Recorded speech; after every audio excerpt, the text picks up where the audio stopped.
call to order this meeting of the East Baton Rouge Parish School Board for Thursday, November 18th, 2021. I'd like to read a notice.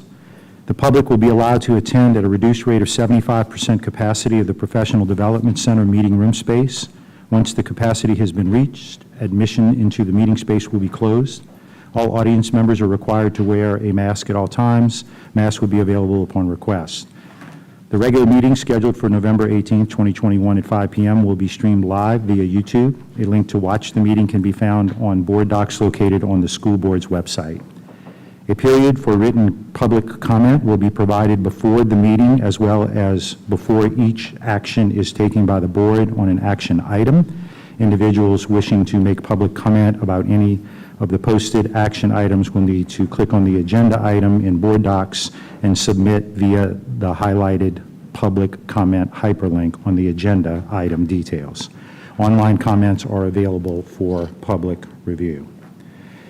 So I would like to ask Board Member Mark Ballou to please lead us in the invocation, and then Sergeant First Class Ronald Kennedy will introduce our cadet to lead us in the Pledge of Allegiance. Please rise.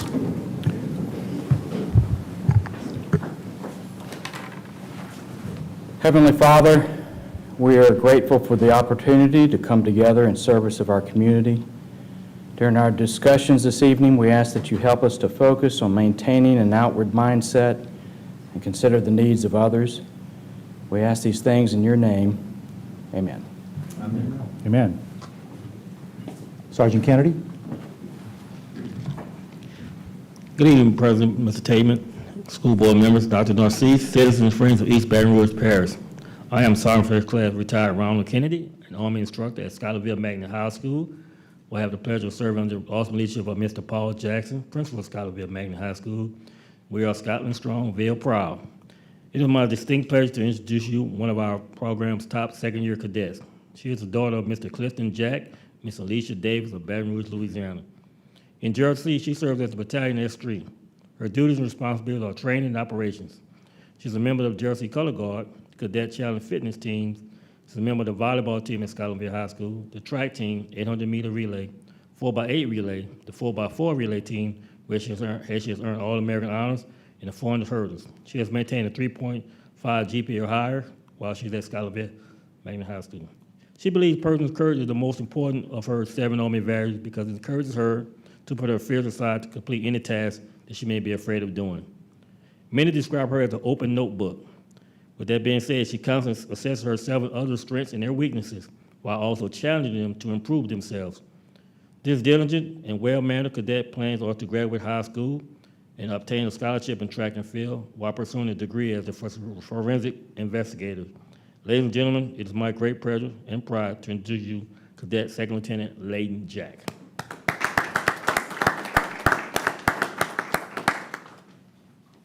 Good evening. Good evening. Can you all please stay standing for the Pledge of Allegiance?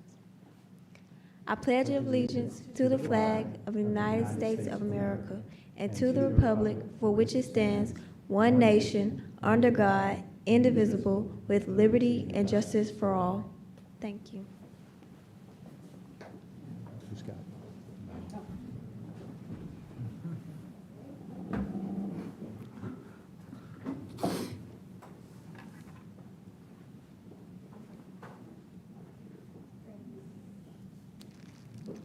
Thank you so much for doing the pledge for us today.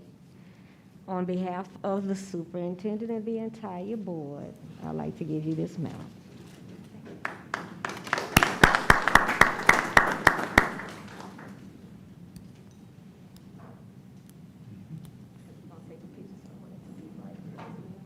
All right. And you make us proud.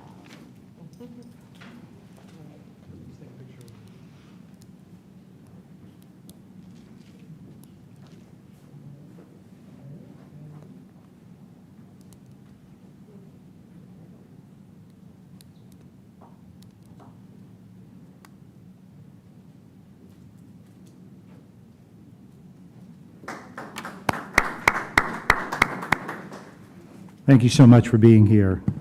Madam Secretary, please call the roll. District 9, President Tatman. Present. District 4, Vice President Collins. Present.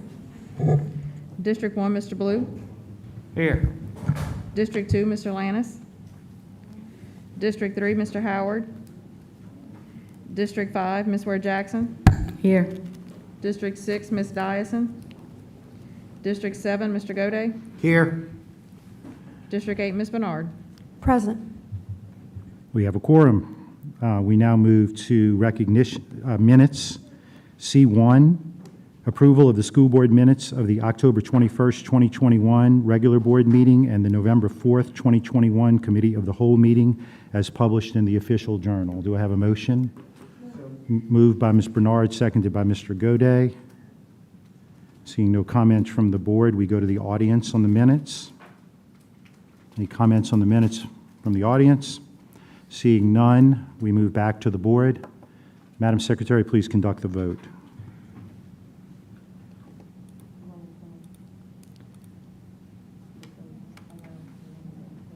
You can roll call it. District 1, Mr. Blue. Yes. District 4, Ms. Collins. Yay. District 5, Ms. Ware Jackson. Yes. District 7, Mr. Gode. Yes. District 8, Ms. Bernard. Yes. District 9, President Tapman. Yes, the minutes are approved. We move now to recognitions. Item D1, National Blue Ribbon, recognition of Baton Rouge Magnet High and Westdale Heights Academic Magnet Schools for earning a distinction of National Blue Ribbon School. Dr. Williams. Good evening, Board President Tapman, Vice President Collins, board members, and Dr. Narcisse. I'm your Chief of Schools, Sharon Williams. Tonight, we'd like to honor our 2021 National Blue Ribbon Schools recipients, Westdale Academic Magnet School, WAM, and Baton Rouge Magnet High School. Both of our esteemed school principals are here along with staff members from each school. I'd like to share a little about the National Blue Ribbon Award. School administrators and educators across the United States strive to achieve the coveted prize, the National Blue Ribbon Award, as a distinguished symbol of exemplary teaching and learning.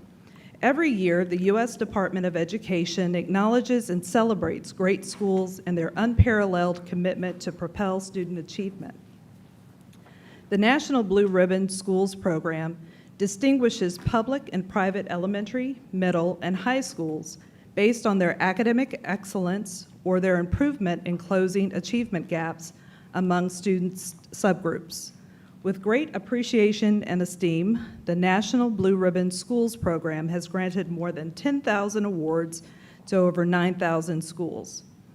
In an ongoing effort, the National Blue Ribbon program celebrates teaching and learning of students, educators, families, and communities in their demonstrative strides in creating innovative pathways for learners.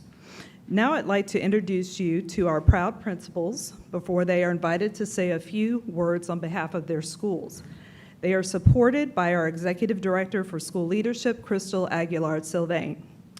Mrs. Nanette McCann is the principal of Baton Rouge Magnet High School.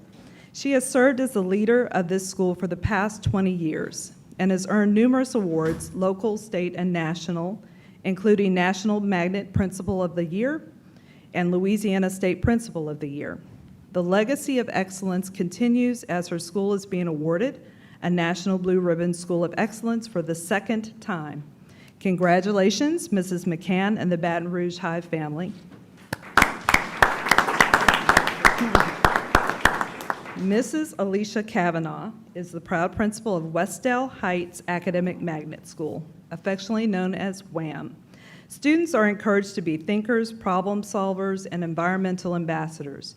She is very proud of leading a school that has been recognized for such an amazing honor, as it symbolizes the hard work and dedication of the faculty and staff, students, families, and community partners.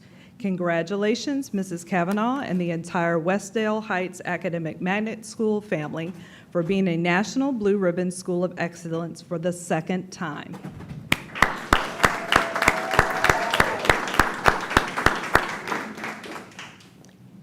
Thank you, Dr. Williams, Dr. Narcisse, President Tapman, Ms. Collins, Dr. Williams, thank you so much, but it's my third blue ribbon. It's the school's fourth blue ribbon, but thank you. I'm very proud to be the principal of Baton Rouge Magna High School, but it doesn't happen alone. I have a great administrative staff, and I have a tremendous faculty that works very hard every day, but I have the best student body that we have accepted every application that qualified the last 4 years.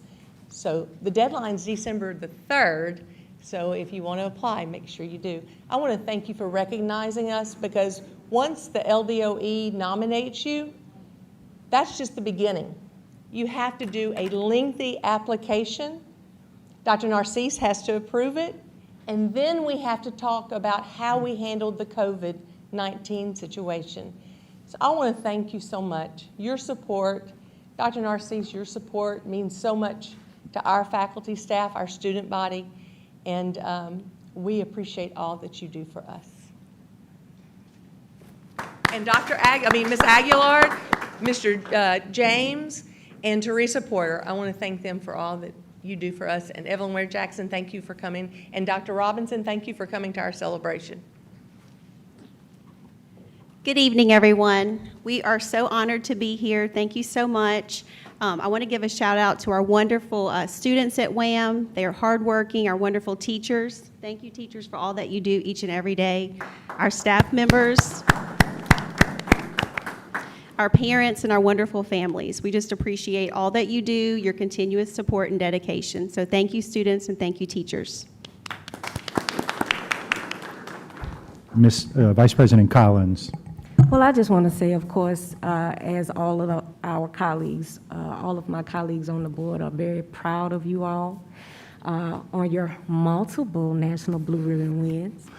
Thank you all so much for your work. And then I just also want to lift up, and lest we forget that this district is also capable of achieving National Blue Ribbon status with some of our schools that are not dedicated magnets. And Progress Elementary was a shining beacon and star of such with demographics that we assume can't make it. And so I'm proud of this district, and I'm proud of you all for your wins this year. Thank you so much. Thank you. Thank you, Vice President Collins.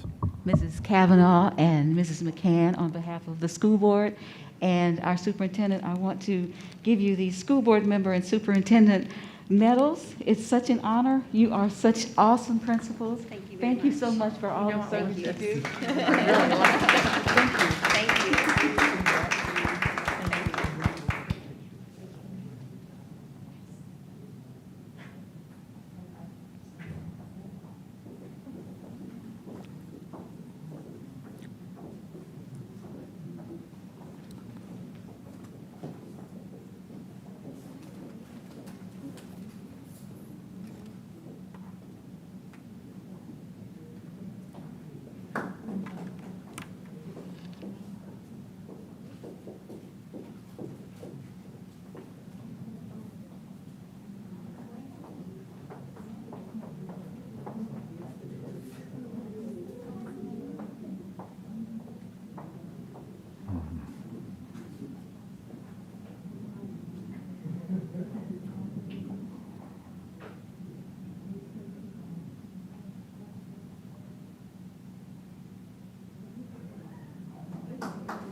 Thank you all so much. What a wonderful celebration. What a great accomplishment. We move now to item D2, Partners in Education, recognition of VIPS Partners in Education for the month of November. Flowering Brushes, Naja Webb. Ms. Simmons.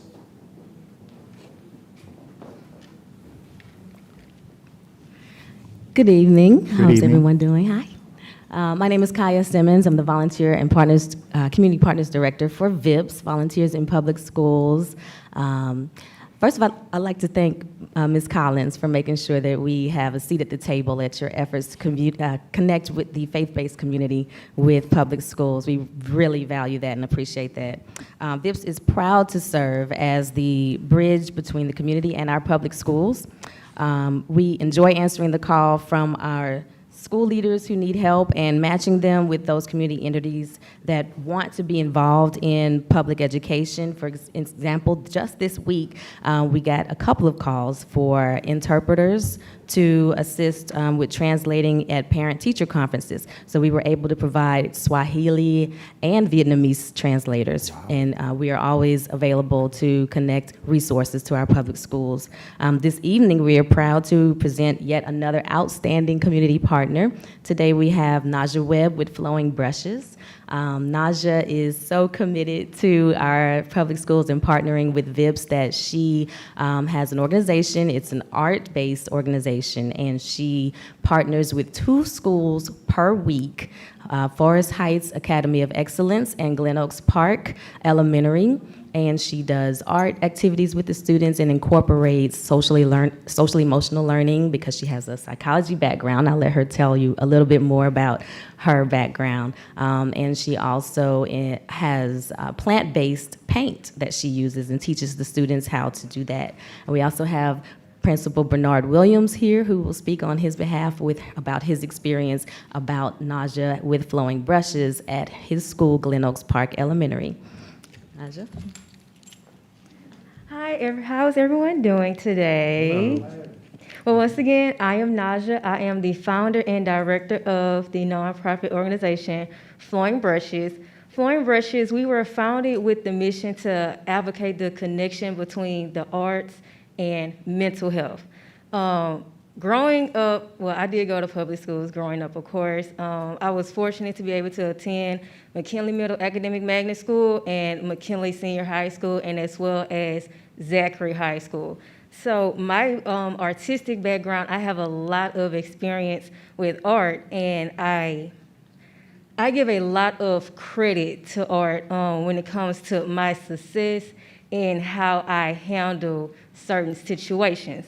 While I was in college, I did a lot of volunteer work in public schools, and more specifically, a lot of volunteer work in the low-income areas. And I saw a great need for art in those schools. And so not too long ago, I came across the organization VIPS, and I just thought, I was like, oh man, this would be an amazing partnership, and I'll be able to bring art to schools that, that need art, and to students that deserve to experience the fun of art, the healing of art, the therapeutic effects of art, and also the academic benefits that art bring to those students. And so my experience thus far has been simply amazing, especially when it comes to Glen Oaks Park Elementary. Their school actually does not have an art class at all. And I just love the appreciation that I see from those students to be able to partake in those art activities, especially the plant-based art sessions where I bring different herbs and plants and fruits, and they are able to make plant-based paints using those materials, and the children love that. And so I am very thankful to be able to bring this to the East Baton Rouge Parish Schools. Next semester, we do look forward to expanding this partnership to other schools as well. And so once again, I would like to thank you, and I would like to also give a thanks to the East Baton Rouge School Parish. Thank you.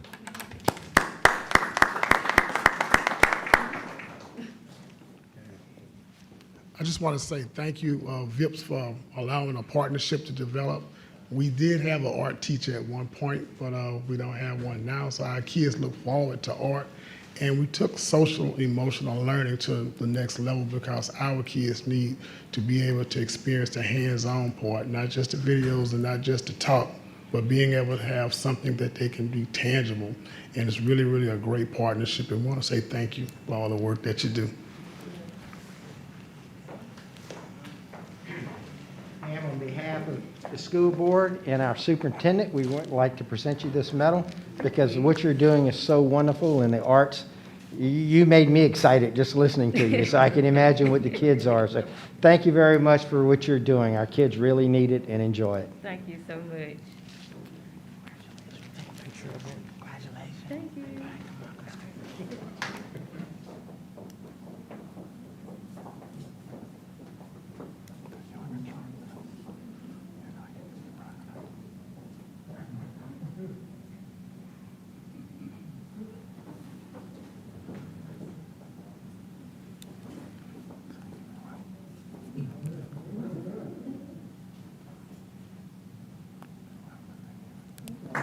Thank you all.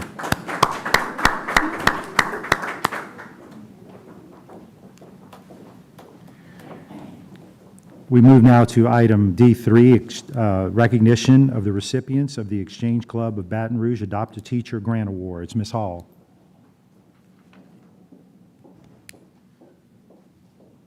Hello. Hello. I'm going to move this mic a little bit I would because, I'm taller than most people. Hello, good evening, everyone. My name is Nicola Hall. I am the HR, I should say Chief of HR for the Baton Rouge. I'm super, super excited to be here today. This is my first public speaking event, so I'm super excited. And I'm even more excited because of the project that I'm assigned to do tonight with Dr. Flicker and also with Mrs. Brown. Okay? Come on closer. I'm not going to bite. Oh, yeah, we're family. Okay, good. Hey, there you go. Each year, the Exchange Club of Baton Rouge, an all-volunteer civic group with the generous support of individuals, businesses, and other nonprofit organizations, provides supplies and school aids gift cards to new elementary teachers through the Adapt a Teacher program. The Adapt a Teacher program has awarded 593 Adopt a Teacher program has awarded 593 new East Baton Rouge Parish teachers grants, totaling almost $250,000 since its inception. The size of each grant is usually in the hundreds of dollars and is based on the number of qualified grant applicants, the amount of funds available, and a panel of judges' relative rankings of the grant applications. Dr. Richard Flecker, who I'm meeting right now, super happy to meet you, an industrial organizational psychologist and former college professor, has been a member of the Exchange Club of Baton Rouge for 45 years. He lived in Baton Rouge for 25 years and in Louisiana for 46 years, starting in Shreveport. Perfect. Okay, so I would like to take this opportunity to introduce and to recognize the latest class. There are 18 new teachers, as you can see. Dr. Allison, Miss Blair, Ms. Chapman, Ms. Cheatham, Ms. Coleman, Ms. Dalmu, Ms. Doyle, Ms. Doyle, Ms. George, Ms. Goodyear, Ms. Juno, Ms. Jamel, Ms. Porter, Ms. Reed, Ms. Swartz, and I am not going to attempt to pronounce this name, Juan Malik Fan. Did I do it right? Okay, pretty close. Ms. Whitfield and Ms. Whitman. So I want to say congratulations to all these 18 new teachers, right? And sincere thanks to our 2021 sponsors. Thank you so much.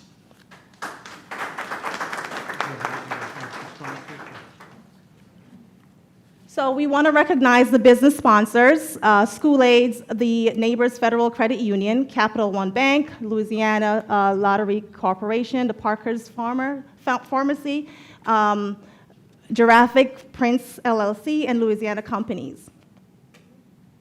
In addition, the nonprofit sponsors are the Exchange Club of Baton Rouge Area Society of Psychologists, East Baton Rouge Lions Club, and the individual sponsors, as you can see listed here, Dr.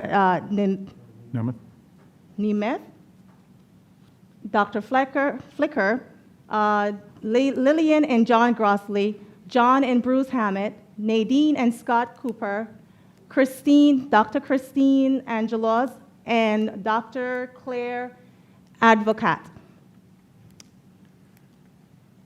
The presentation, I want to pass it off to Ms. Allison. Good afternoon, evening, / hey, y'all.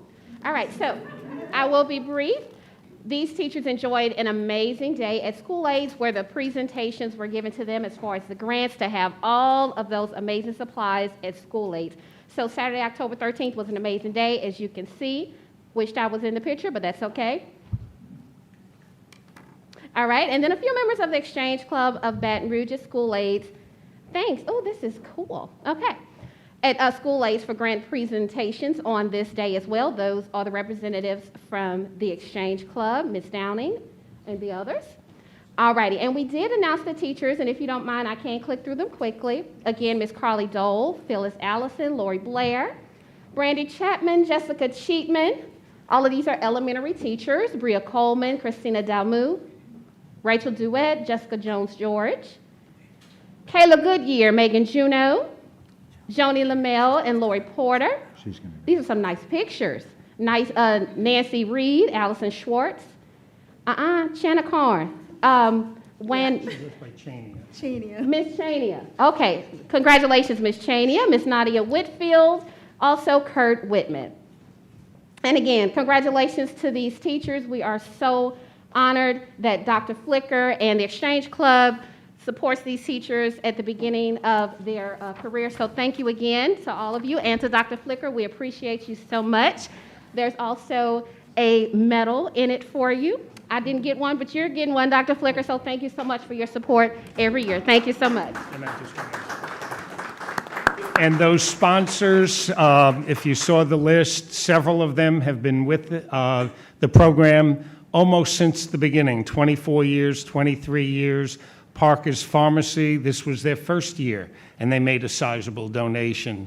And without those sponsors, we would not have this program. So. Thank you, Dr. Thank you. Thank you, Dr. Flicker. On behalf of the school board, I'd like to present you with these medals, and I think we have one for every teacher and for you. Thank you so Excellent. much. Thank you. Thank you. Thank you. Ms. Bernard? Take a picture. Picture.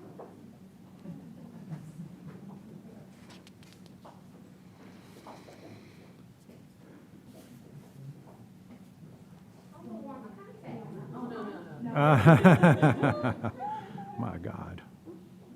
And she has high heels on. She could wear flats and she's so tall. Never mind.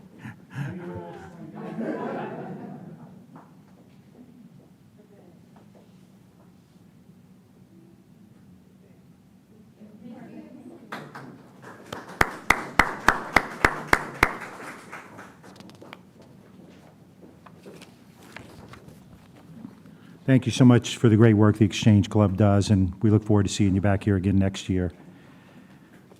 We move on now to item E1, monthly financial report. They're from information only, and monthly financial report. Personnel changes, E2.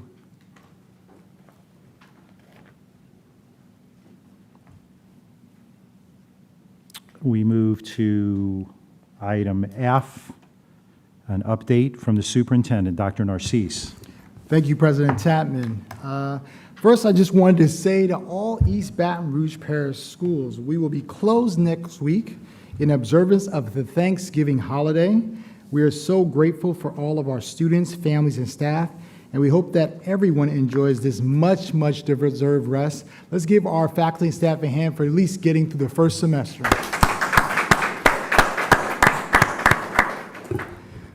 We are proud to announce our partnership with the Work Done Foundation and the Pepsi Stronger Together to bring the Betty's Hope program to students in the East Baton Rouge Parish. The Betty's Hope program will address grief and trauma through an 8-week program launching in January. Thank you to our partners at Pepsi Strong Together and the Work Done Foundation for their generous support for our students. We especially want to tell Mr. Dunn we appreciate it. As you know, he has been a product of this community, and for him to come back after playing in the pros to give back to his community that he cares so much. So we are very appreciative to him for that. After consulting with our Health Advisory Committee, a decision has been made that if the current downward trend of COVID-19 positivity rate persists, masks will be optional when students and staff return to school on January 4th, 2022. The Health Advisory Committee, comprised of leading physicians and infectious disease experts, agreed that if the district's positivity rate continues to decline and/or remains at 0.5% throughout the fall semester, it will be acceptable to allow optional masking throughout our school system. If you have any questions concerning this, please do not hesitate. As you know, we have a COVID hotline and are able to look on our website through www.ebrschools.org. Our partners at the Castle Foundation have spent the last several months learning more about our district as we move forward towards implementing SEL practices across the district. I'd like to invite the representatives from the Castle Foundation to share a little bit more about what they've learned and our next steps. As many of you may or may not know, Castle is the leading organization that leads for social emotional learning in the nation. And more importantly, we are so glad that the board and this district has decided to partner with them as they help to continue to support not only our students, but also our adults. And so now I will allow the Castle Foundation to begin, and with our Chief of Student Supports, Ms. Stacy Dupree. Good evening, Board President, Vice President, esteemed board. I would like to introduce our wonderful team from Castle, Dr. Deidre Farmbry and Dr. Pamela Randall, so that they're going to give you an overview of what they saw during the audit, and we appreciate all the work they've done with us thus far. Good evening, President Tatman, Vice President Collins, Superintendent Narcisse, and board members. Again, I'm Pamela Randall. I'm from Castle.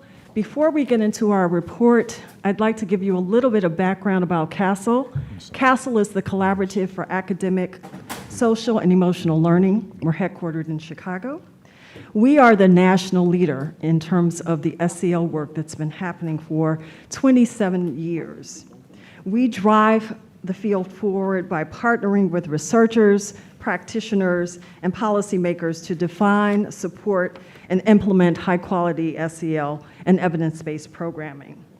You'll see in our information that we shared with you, our framework is based on the 5 core competencies: self-awareness, self-management, social awareness, responsible decision-making, and relationship-building skills.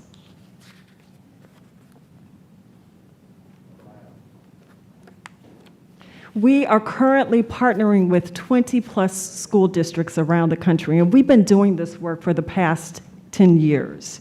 So we feel like we have a good grounding in the research that's needed to build high-quality SEL in our school districts, and we are welcoming this partnership with East Baton Rouge. Now, to get into the report. In mid-September, we engaged in what we call a SELRIA. A SELRIA is a social and emotional learning readiness and engagement analysis. For lack of a better term, it's basically an audit of the SEL practices that we were already seeing in the school district, the practices that you've been doing around SEL.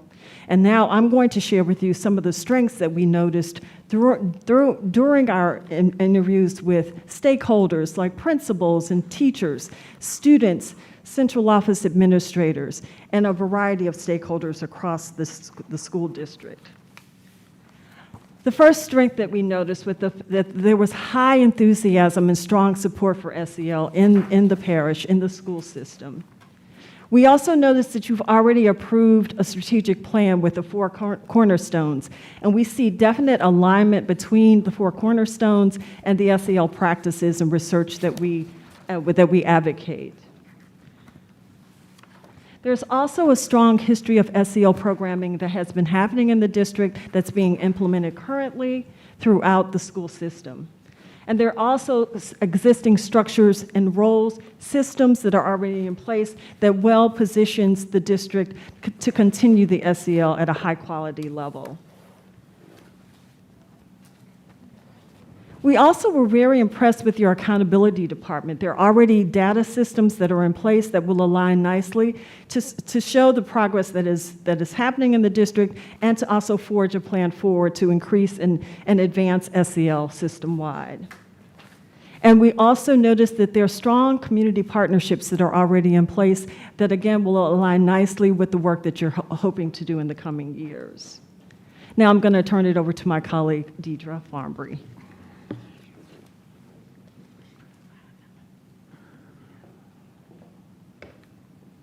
Good evening, President Tatman, members of the board, Superintendent Narcisse. Again, my name is Deidre Farnbury with Castle. First of all, before I get into the challenges and the recommendations, I would like to acknowledge the progress that my colleague Pamela and I have seen. We were first here in East Baton Rouge in July to conduct a professional learning opportunity, half a day around SEL. And then, as Pamela has already spoken about, we had the opportunity to engage virtually in the Celeria, and we have been working very closely with Stacy Dupre and her team. And we did want to acknowledge the progress that we have seen. So in terms of some of the challenges that we found in the Celeria, we realize that right now there is not a shared understanding across the district, across schools, teachers, and principals about what SEL is all about. There are some misconceptions about SEL and equity. We also found as a challenge that while the 4 cornerstones of the strategic plan potentially align with SEL, the alignment or the connection is not explicitly stated at this point. Our third challenge is, right now there's not a full understanding about the relationship between SEL and academics and the potential that SEL has to boost academic performance in all subject matters in terms of the practices that are used in classrooms. We also detected, as we spoke to various constituents, that there is some initiative fatigue among staff, which leads to a skepticism that a new SEL effort will have a lasting impact. There's a feeling that this is something that might be here today, gone tomorrow, and so how can we make sure that we are committing to something that is going to be long-term? A fifth challenge is a lack of clarity around roles for the various positions related to SEL, although we will say that in the few months that we've been engaged with Stacy Dupre and her team, we have seen a reduction in some of that role confusion. A sixth one is that the district's prior history of a zero-tolerance discipline policy may present a barrier to SEL adoption. So this will necessitate a lot of mind-shifting work that moves away from punishment into restoration and really helping young people learn how to make more responsible decisions. We have several recommendations for next steps. So one is that we feel there's a need to develop a shared definition of SEL and a vision that will really articulate how it relates to district priorities, why investing time, energy, and effort in SEL will indeed support the overarching district vision. A second recommendation is to look at that district-wide strategic plan again to consider how to explicitly point out the alignment between the cornerstones and SEL. We see there's lots of opportunity for being really explicit in terms of showing how they align and support each other. The third recommendation is about the rollout, having a very strategic multi-year plan for implementing SEL, including a campus rollout procedure and practice so that everyone understands their place in really being committed to SEL. The fourth one is about foundational learning, making sure that every adult has a shared understanding for SEL and therefore a greater sense of engagement and commitment.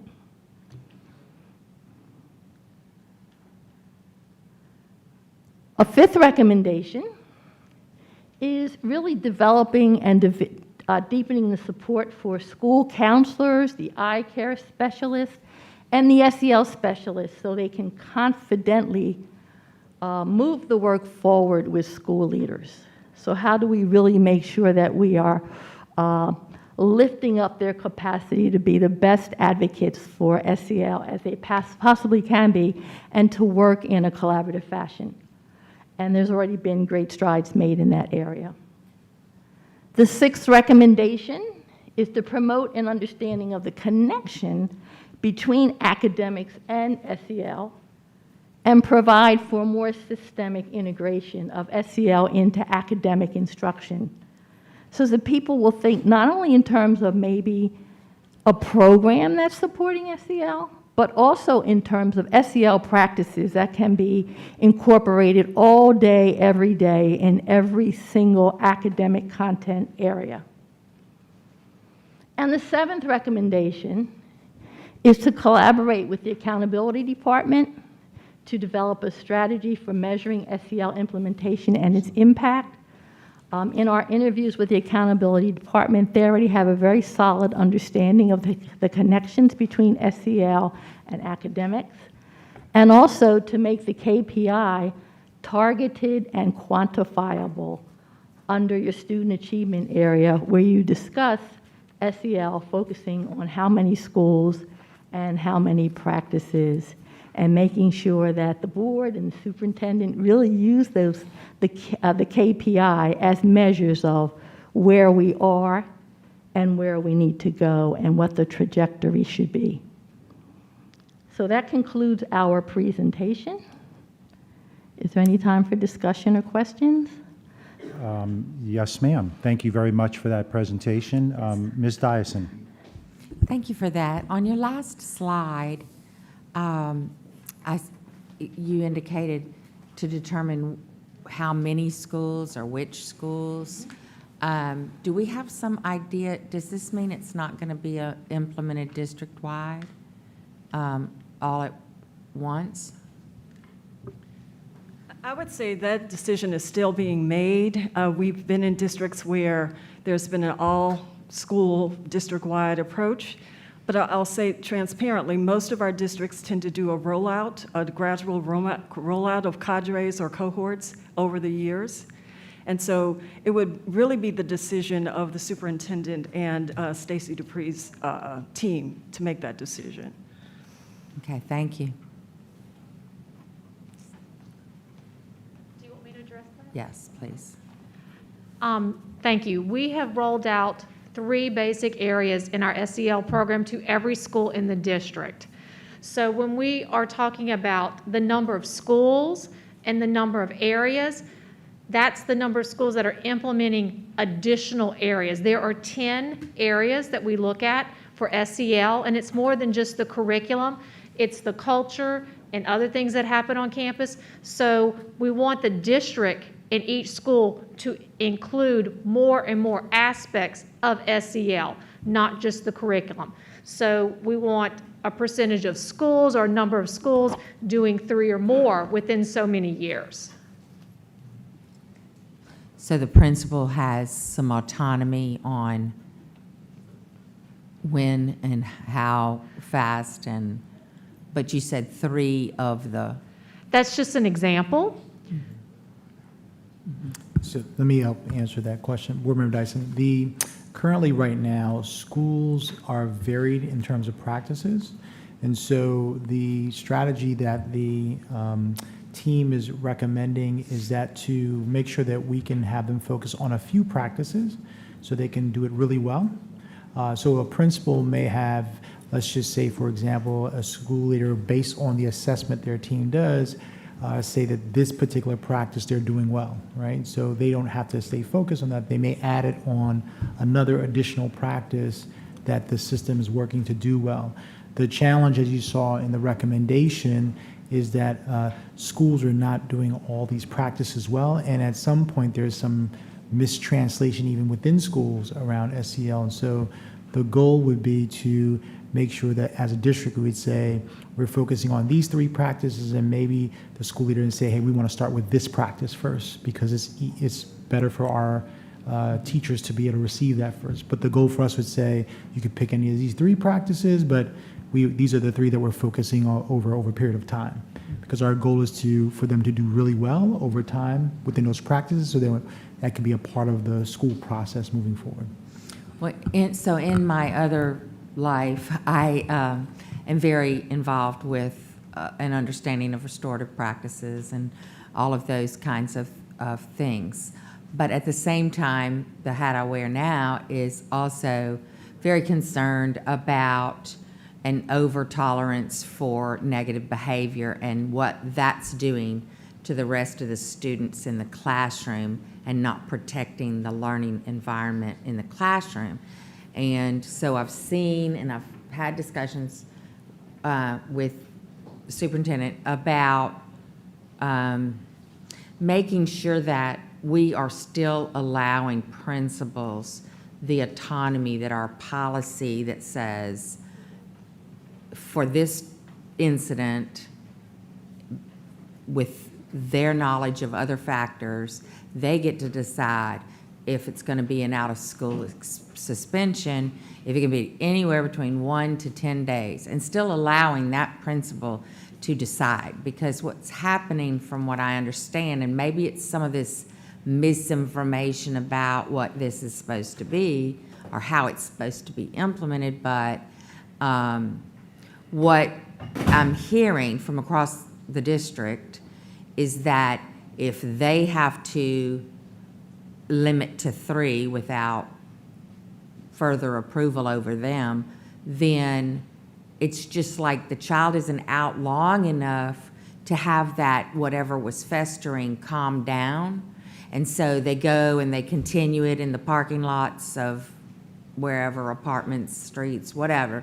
And then they bring it right back in 3-4 days, and it's just this revolving door. And so we're never really addressing the, the problem at hand, the root problem. And it's just this cycle, and it's a repeated disturbance for the instruction for all of the rest of the students. So if I could just take that answer. So social emotional learning is not suspension. It's a practice and a process to help students to refocus and reconnect within the school. So if a child is off track, there are sets of strategies and practices to help them to do that. So our goal is to work with school leaders and teachers to think about what those practices are, so we can provide interventions and ways to keep children in school so they can be able to be more connected. And those practices are varied in a lot of different ways. What the recommendation, from our interpretation, what we've read is that our schools currently do not do those practices, not only not very well fully, but also we haven't created a good enough system to provide additional supports across schools, regardless of where they are, around interventions to help children stay on track. And so that's kind of the work that will not only take 1 year, but it takes multiple years. It's definitely multiple years, and it really is about building community, being proactive. It really is an assets-based approach, so that we're hopefully preventing any students from acting out so that they're ultimately suspended. Right. It really is about behavior that has to change. Behavior and mindsets, and it's a variety of approaches to make sure that that community is being built so that those kiddos are staying in the classroom, staying in the building. And so on that note, I just would hope that any school that's being asked to implement this, especially the schools with really large populations of students, that they be given full-time social workers that can aid this, and not just a social worker a day or two here, a week. Because we've got schools with large populations, we've got infractions that are increasing, and so there's a balance between, okay, we're going to do, but we have to support the school fully with what they need which is social workers, qualified TOR room people, and enough TOR people in schools with very large populations of students and across our district. So thank you very much for this. And I have one question for Attorney Shamlin, and that is, do our zero tolerance policies align with state law? Yes, ma'am. Okay. Yes. So we just need to make sure that we understand that, because that's not something that we can change, and or that I would want to, because they're serious infractions that have occurred if they're falling under the zero tolerance policy. Okay, thank you. Thank you, Ms. Dyson. Mr. Godet. Yes. I would just also like to thank the presenters. I fully believe in SEL, and I think it's something very important. One thing, though, I think you maybe included but glossed over a little bit, where you talked about inform all adults, because I think some of the issues that Ms. Dyson was bringing up in some of her comments, which were well-founded, really relates to a misunderstanding of what SEL is and what the intentions of SEL are.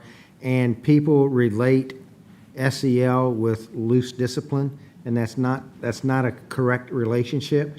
But I think you need to have a little bit more of the education. You said all adults, and I know all adults mean community, but I think we need to specifically reach out to the community, the school communities, and tell them what exactly is SEL, what are the implementations of it, because we have to break this link between SEL and discipline, because while they are sort of related, they're not the same thing.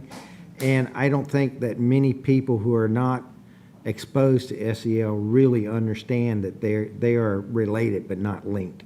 And so I really think we need to have a good focus on public education, and particularly parent education, as we go forward with this. Totally agree. We like to say that so many people are associating the two when it's so much more than that. It's a holistic approach. Right. That in time, if implemented well, will help to reduce some of those kinds of infractions that lead to. I understand it, Yep. but you know, I think we need to make a specific effort to educate, particularly parents, Absolutely. where they are concerned, so they really understand what SEL is, understand that it's going to take several years for it to have an impact.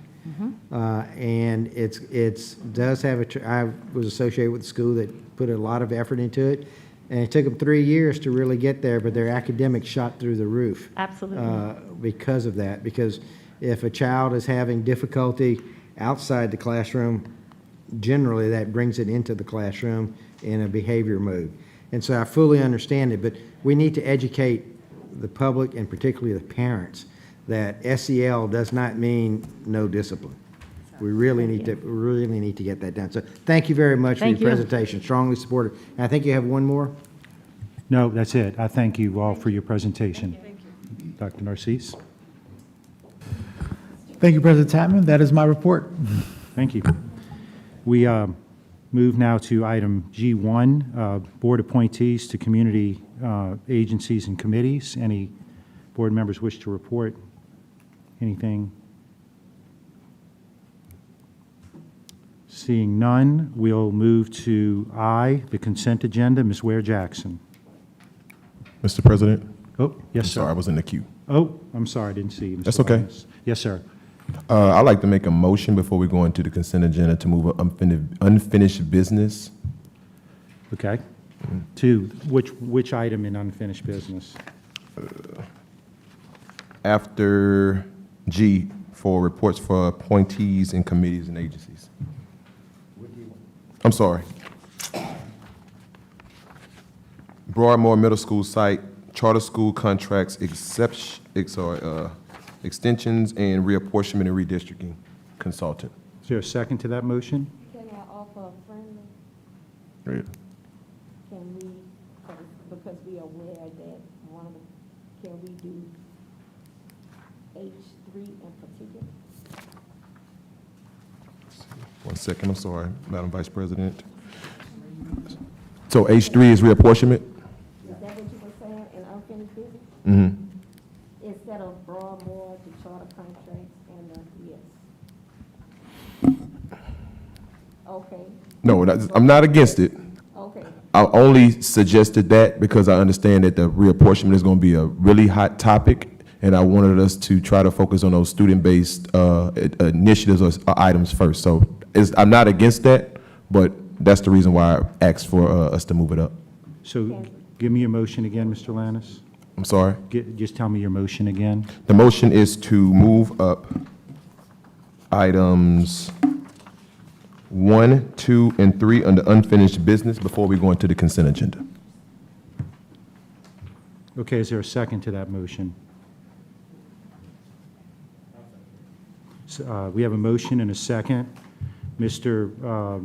Shamlin, help me with the parliamentary procedure on this. I'm a little rusty. All right. Per Robert's rules, if made by motion, it requires a supermajority, 2/3 vote. So that's two-thirds vote of the total membership of the board. So that's 6 Okay. votes, yes. Is it a debatable motion? Not debatable. But the public gets But to the public speak must on comment, yes. the issue of moving the agenda item. That is correct. Okay. All right, so we have a motion to move basically unfinished business, all of the unfinished business before the consent agenda. Is there any comments from the audience on that item? On moving, yeah, you're welcome to come speak. The issue will be, your comments need to be specific to moving the item. So you can speak. Yes, sir, please. Thank you very much, Mr. President. I'm Cedric Floyd, one of the demographers, and I'm due in Livingston Parish counsel, my client, at 6 o'clock to have a public hearing about redistricting. And I would hope that it would be the first item under that, or I would not be able to make a presentation. I would hope to let me do my presentation, and I might take the rest online. But I will have to go to Livingston Parish within the next 15 minutes, a prior commitment. And I would like to do a public presentation about 5 minutes before I leave. Very appreciate your comments. Thank you. Any other comments from the audience? Seeing none, back to the board, and they're waiting to set it up. I see people in the queue. It's a non-debatable motion, so are you all, you want to make a point of order or something? Just wanted to give support to the comment made. Yeah, it's non-debatable, so,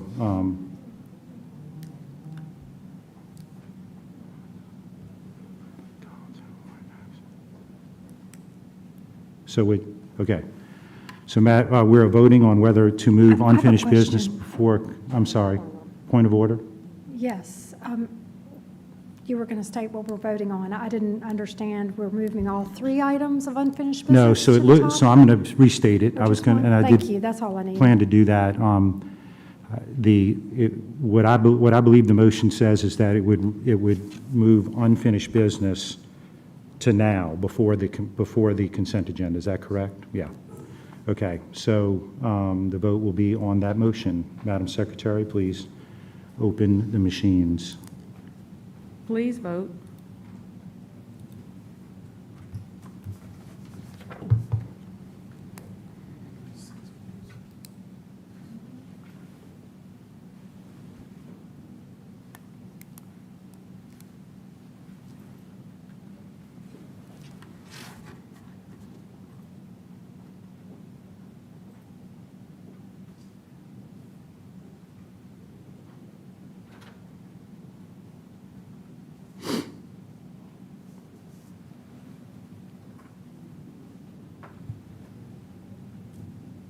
The motion carries.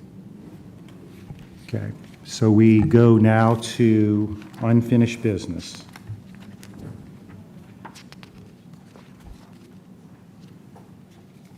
H1,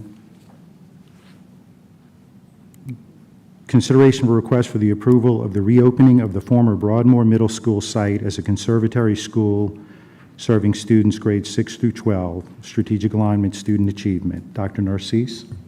Thank you, President Tapman. If I can get Mr. Sean Jeffrey on, Dr. Robinson, and Ms. Porter to just come and give a small, brief presentation concerning the Conservatory 612 proposal.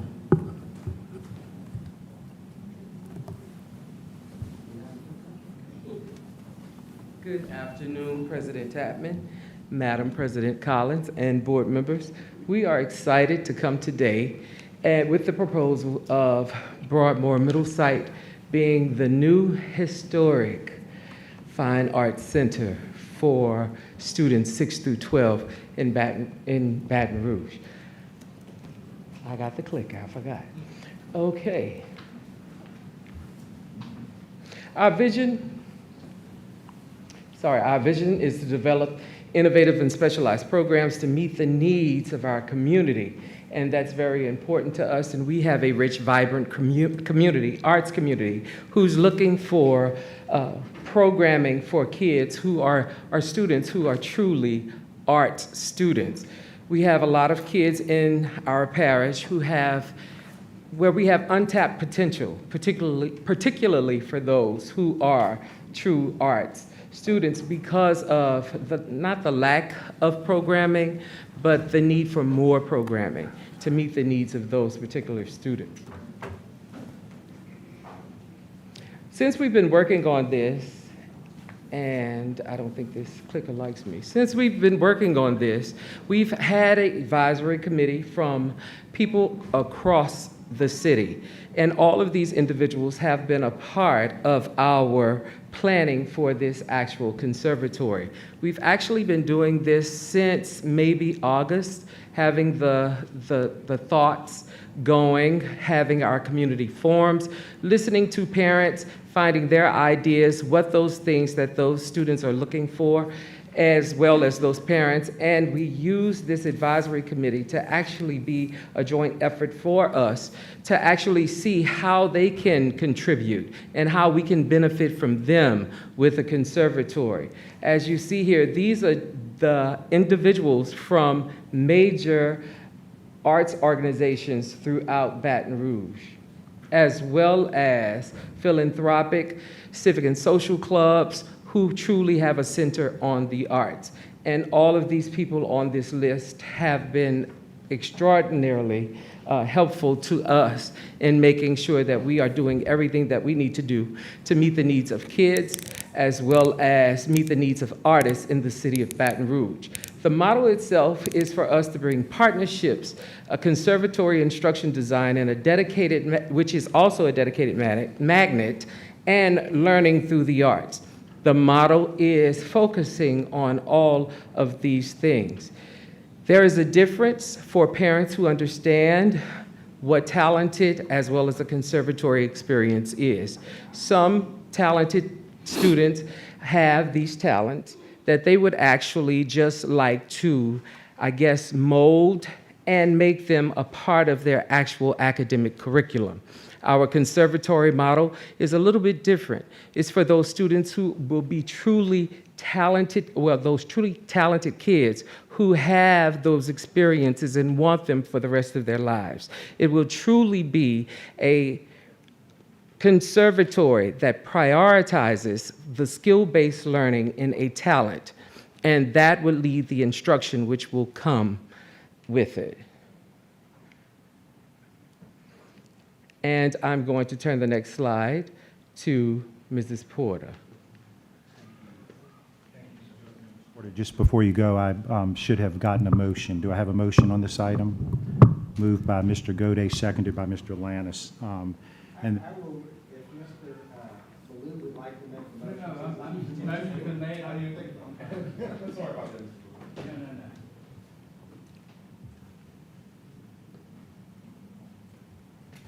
Seems the I also wanted to mention that we're not live on Metro 21 tonight because of a scheduling conflict. So just want everybody to know, in case you're getting texted by your community, it's not our fault, it's a scheduling issue. So anyway, I'm sorry to interrupt, but I just needed to get those two public service announcements out. Thank you. That's no problem. Ms. Thank Porter, you. Okay. I'm sorry, just, Ms. Jones, you can leave the clicker, let the technology group move the slides. It seems there's some technology different. Thank you, Ms. Jones. You guys can take care from there. So one of the questions that was asked of us was to clarify the difference between what would happen in McKinley Middle versus the conservatory. McKinley Middle is an academic-based program. There's talented services, sports, college prep, whereas the conservative, as Mr. Joffrion said, will focus more on students' residency. We talked about students having core classes in the morning, and then they would participate in their particular discipline in the afternoon. Now, both schools have community partnerships and the visual performing arts component, but they are different in the manner of what they will offer. Next. So the proposed pathways are limited because after meeting with the community, one of the things that we were told, or rather what was suggested, was to start off small. So music, theater arts, visual performance, visual arts, dance, and media arts would be part of the conservatory. One of the things that we saw, and this we also saw this in Miami-Dade, was when students are performing, they should be videoed and broadcast. So that's one of the reasons why we had the media component to it. That's yours. Okay, learning through the arts is very important to us. It needs to be an arts-infused curriculum for us. Arts integration is a great curriculum that we will use to make sure that we prioritize the learning through the arts, as well as make sure that we meet the needs of the students academically. And what's really good about this is the collaborative small group model of learning that will be there for those students, and the professional guided arts training that we are thinking of, and part-time residencies and adjunct professors. We do want to hire full-time teachers, but there will be opportunities to hire part-time teachers who come with a skill base that's needed to meet the needs of those students who are true artists. We did not forget academics because that is a priority, because that's what we send, that's why our parents send their students to us. They send us their best and their brightest, and we wanted to make sure that we are giving them the same opportunity to have those rigorous academics there at the conservatory too as well. Honors, TOPS Tech, internships, dual enrollment, college prep, advanced placement, all of those classes which are in all of our high schools now will also be at the conservatory as well. The laboratory of learning for teachers is very important to us. We want to make sure that this is a school not just for those students who will walk through those doors every day, but for our community as well as the teachers. This will be a true laboratory experience for arts teachers who teach at any school in East Baton Rouge Parish. This will be the professional development hub, like we are in the PDC right now. The Arts Center will also be the PDC #2 for those arts teachers. That way we can actually have those collaborative planning times with those teachers to learn the most innovative new things that are happening in the arts. And we will have the facility and the resources right there to meet the needs of all teachers regardless of what school they teach at in East Baton Rouge Parish. We also want to have summer camps and make those summer camps available to every child in the parish. It's not just for those students who attend this school. These will be opportunities for all kids to have these experiences, not just through the summer, but also throughout the course of the school year. Parents sometimes want to have opportunities for their children, but they don't actually have the resources or know how to get the resources, particularly when it comes to arts classes. At this conservatory will be open to every child in East Baton Rouge Parish. It would be an after-school extended day experience for those kids to get those one-on-one lessons as well as group lessons in any art form that is offered at the conservatory. And we also want to make sure that it is a collaborative piece in which those schools that are in our parish will have the opportunity to perform and be a part of the school whenever it is an opportunity to do so. And this school will have our first advisory board that I'm aware of in the district that would also help look at what we do as a conservatory at the school using the business community as well as the arts community, which help us to be everything that we need to be in our great city. Selection requirements. So one of the things we really wanted to focus on was equity for students who apply for this program. So the portfolio will be based on a rubric that, in fact, there were several rubrics that we've kind of experimented with, but we want to check the propensity of a student, whether they are interested in the arts. So there's an interview process because perhaps the student portfolio may not have been as high on the rubric. Then there's an interview process. And then the enrollment component is simply applying for a seat at the school.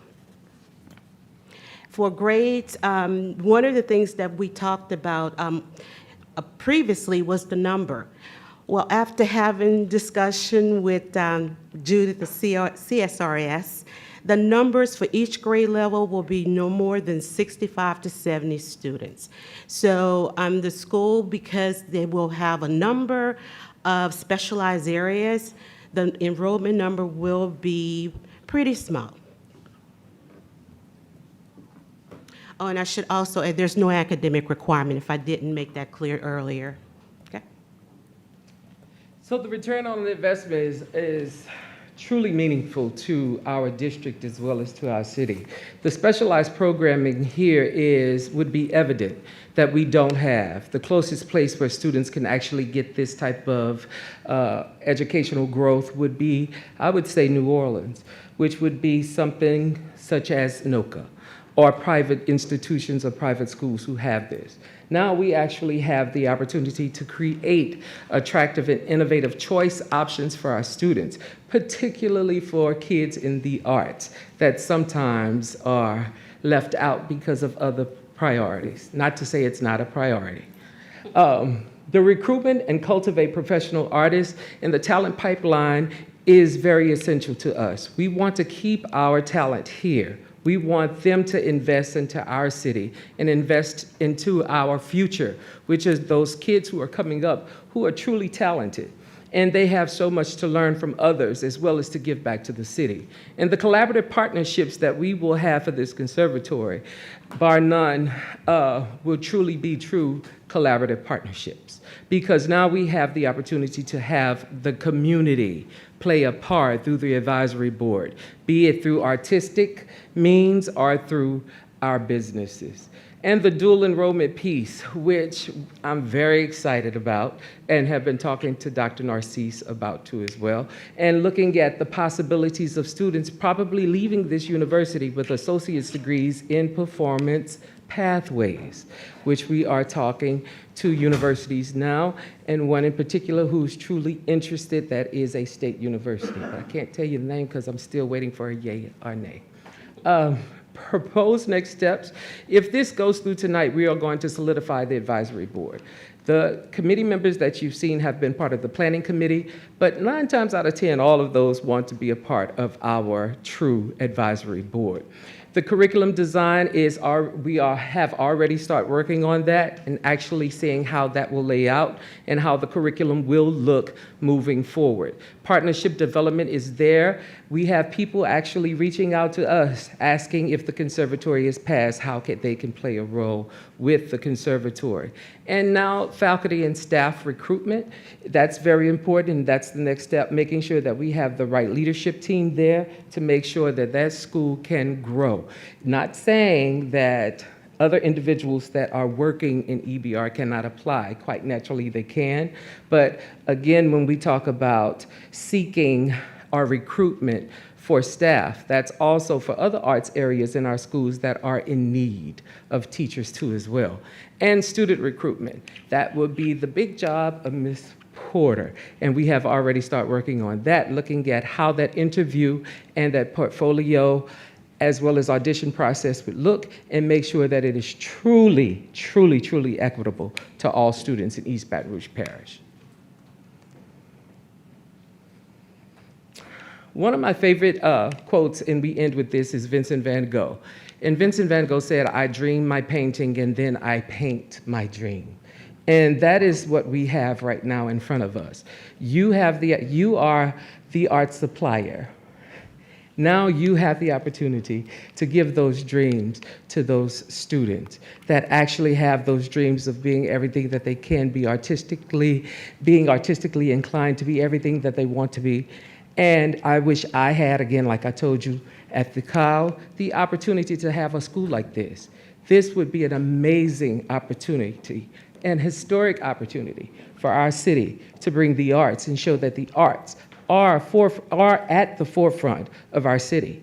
So please take that into consideration too as well. Thank you.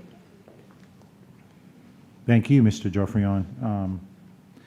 Because we had people in the queue before, I didn't want to take anybody out, so if you want out, you just let me know. You good? No.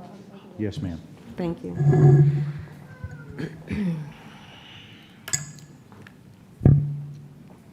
I must admit some general frustration, borderline resentment. I'm pro-magnet. Some of my colleagues in the past have had unkind words for magnet. I have defended it. I am still pro-magnet. But the place of my resentment comes from, I know you're gonna pick a top-notch principal.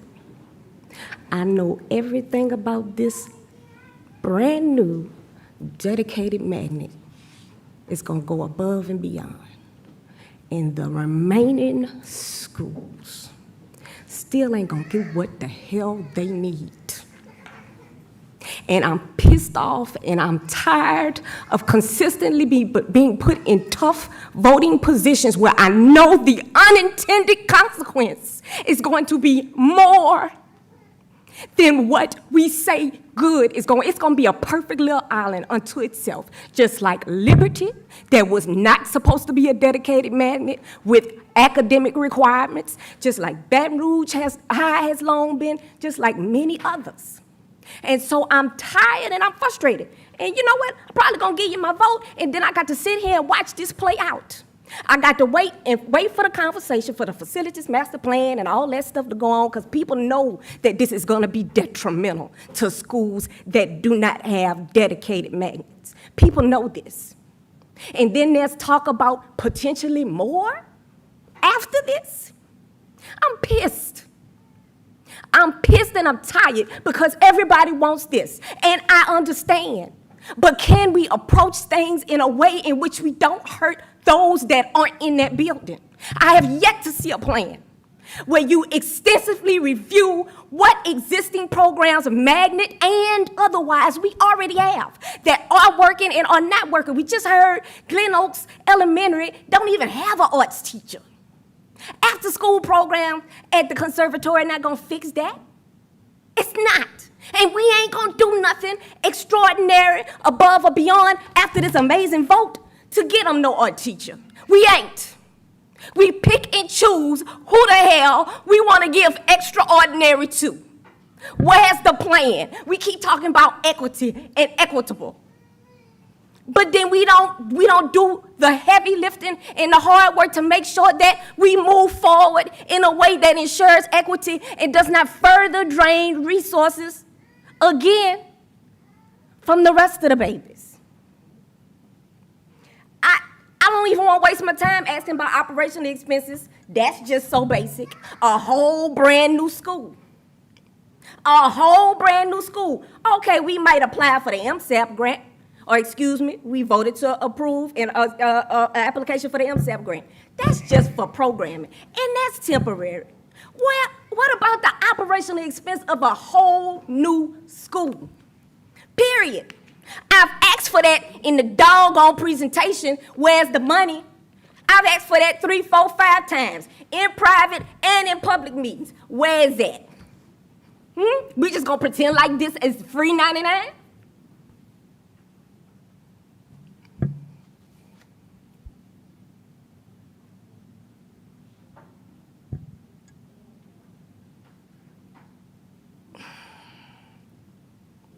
After the night, after this probably passed, I sincerely asking from the superintendent, his team, and my colleagues, let's be serious. Let's be serious about moving forward with an actual, well-thought-out plan about all of these schools. Thank you. Thank you, Vice President Collins. Ms. Ware-Jackson? I'm sorry, I messed up the cue, so you can take it It's or... okay. It's all right. It's a hard act to follow, man. Well, I appreciate the presentation, and the only question I have around this is, you know, the main question that I'm getting from people is, you know, how this will affect the arts in other schools, and basically our plan for more arts in other schools. So if you could just briefly address that, that would be helpful. By working with this plan and working with Dr. Narcisse and Ms. Porter, I don't think it will affect our arts programming. Do we need more arts programming at schools? Quite naturally, I will always say yes. And I think that is the cry of everyone in the nation. More arts programming is needed. What we have done this year to help with that is make sure that we hire the instructional specialists who are truly going into the schools and helping those teachers. And there are so many of them. We make sure that we are making sure that we meet those needs individually at each of those schools. And we're also, I'm sorry, I'm gonna. You can finish the thought. And we're also making sure that we are on the grounds running, looking for qualified candidates who can take those arts positions that are opening, as well as making sure that the conservatory itself, again, would be the laboratory of learning for those teachers. So looking at it and how we develop the plan, it will not take away from those programs, because it's less than 1% of students who could actually be a part of this program. So the programming still should be as viable as it is now, or should be even more at the schools that we have. Yes. So, Ms. Board Member Jackson, just wanted to remind when we shared the data concerning where students were across the city and looking at also where they would go, what we have noticed in many of our schools, I mean, if you even notice we have overcrowding schools as well, is that the city wants more options around programs as such and not less. We are in a place in Baton Rouge right now where we must provide more high-quality options for students and not less. There is a notion that we believe that less options will help with our students in this city, but the reality is we need more high-quality options. So therefore, this is just one choice of many choices that we are looking at to do that. It is also, as I've been moving to share with the board, that which I am excited to show, moving us to a place where we are increasing more options and programs for kids will not only be able to help with the educational capacity in our school system, but it will also help us bring kids into our school system as well. There are many communities across our city that are asking for more, but the reality is because we don't have sufficient amount of options, it has become a challenge. And the reality is our goal is to move the district into providing more options so we can be able to have more quality opportunities for kids across the city. And that is very telling also about how our demographics is going on in our city as well, which play a part in why we're doing all these simultaneously. And so what I would just strongly continue to suggest is it is a different way of thinking, but it's an opportunity that I think we as a city need to begin to wrap our minds around, because we have many, many families that are asking for more, not less. And we have many, many families that believe if they had as many options, it would help them to make better choices in our school system. And so just wanted to bring that point. Will the teaching opportunities be available will we be looking inside the district for the teachers to fulfill the places in the Yes. conservatory? We will be looking at all options. I mean, as you grow as a district, because this will grow us as a district, this is an additional school. As you grow as a district, we'll look at teachers internally. We'll also look at partnerships, because we have many community partners, or we would call them, as you heard, residents, artists, and a lot of different folks who like to contribute to our schools. And this is a model where you heard one of the contextual models around part-time adjuncts and residents. These are folks who may be an example. They may not have a traditional teaching degree, but they are great guitarists who know how to teach kids how to play guitar. So we bring them into our schools to help partner with teachers to do things. And so this is not a new model at all. It's just that we have not done it here as of yet to accelerate as quickly as we're doing. And I believe that this is the direction we believe that will help continue to grow our city and also to provide high quality options across the city. So very similar to some of the schools we saw in Dade County? Absolutely. Where they had professionals working with students? Absolutely. The whole purpose for bringing the board members who went on the trip when we went to go visit a district that is, 6 times larger than us, was to see similar constructs and where it is actually successful, to see with your own eyes. Because I do understand it is a new way of thinking and a new philosophical approach. But as we can share with you, as we get feedback from families, many families are asking for more opportunities in the city, and we have to move faster into providing more high quality options and not slower.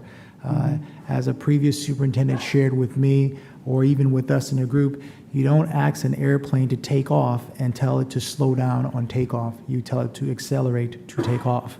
And I think that it is a new approach, and more importantly, I think also is how we are equitable in our process.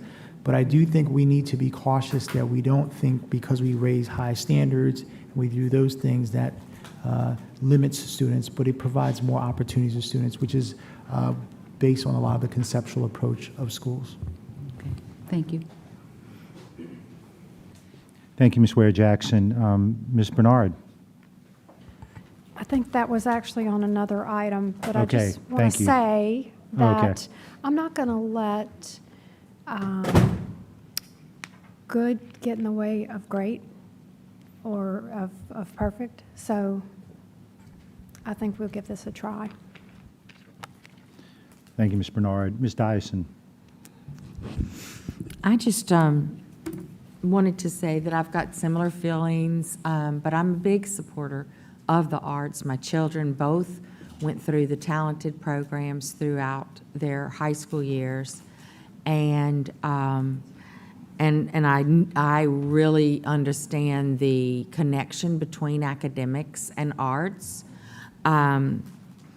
The size of this being 65 to 70 per grade level, where they're not going to all come from one school, and they may come from other districts or, they may, who knows, they could move back into our district for it. So with that, I'm just so hopeful.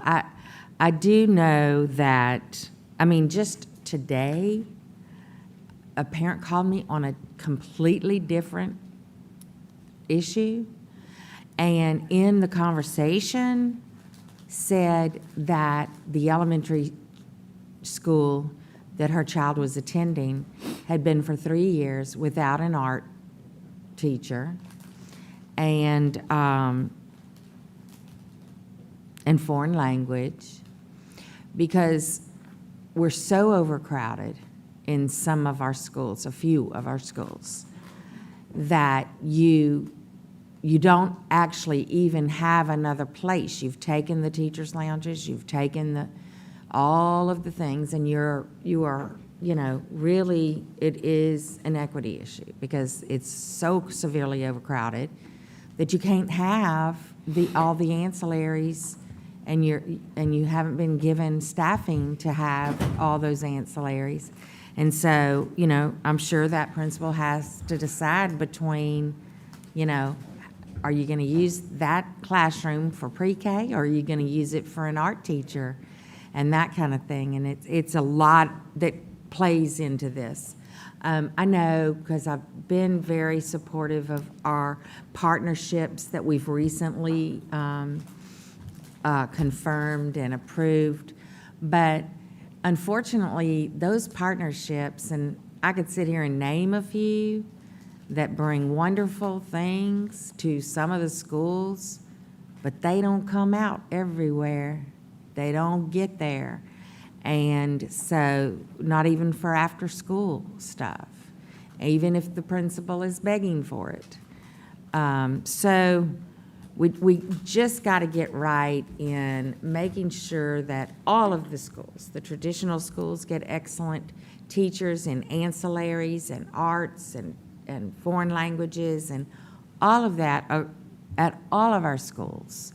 But I also have a question, and, well, one more comment, and that is, this is an opportunity, I believe, that there needs to be some really good discussions had by people in the community that teach some students that join to take lessons with them in dance, in art, and all of that, because they've got those students who might not be in our school system that they are teaching after school and holding, productions of the Nutcracker and doing this and, all kinds of things. And so I think we need to make a very concerted effort to our artists in our area that this is a recruitment for all of the students, all of their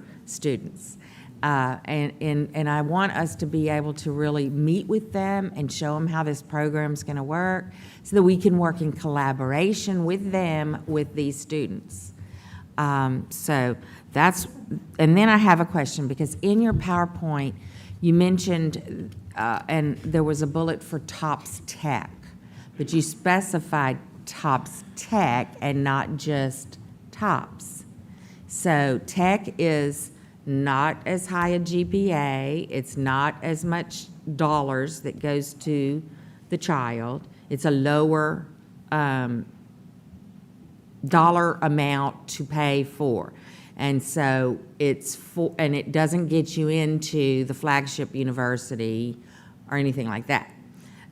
Doesn't get you in, it's not gonna work at Southeastern, it's not gonna work at LSU. I don't know if it's gonna work at Southern or not. That one I don't know about. But, so when we do TOPS Tech, we're saying, okay, this is gonna be really good for you to go to the community college with, right? So that's a different thing, too, that needs to be signed on with. And that fact, and the fact that it's going to be the smaller students and all. That even narrows it down even more, because a lot of those kids that are having private lessons and all that, they're not going to be satisfied with TOPS Tech. Yes, and I agree. So when TOPS Tech was in the presentation, it wasn't intended to exclude the TOPS program altogether. Because there's no academic requirements and because of the pathway, that's the reason why we had Top Tech in the presentation versus just TOP. But it doesn't exclude students from qualifying for the TOPS program. Because like on the ACT, you have to make a 17 or 18 maybe, versus like a 22 or something like that, and they talk about raising the GPA. And you have to maintain it, too. So that's another thing that I feel like we've just got to make sure that we're supporting that message. This is a different student. This is not necessarily coming from our flagship schools, not necessarily. And so I think we need to keep that in mind too. Thank you. You're welcome.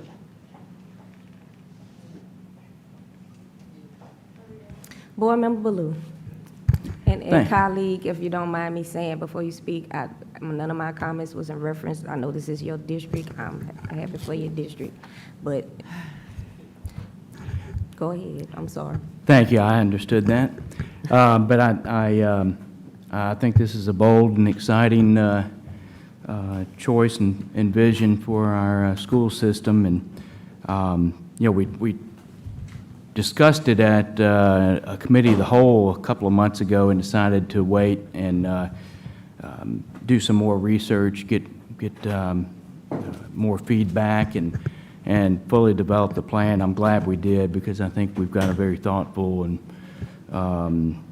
got more people on board, and I think it's going to contribute to the success of the school. And I did meet with the Sherwood Forest Homeowners Association and presented the plan and got nothing but positive feedback from them. So they support the idea of the school and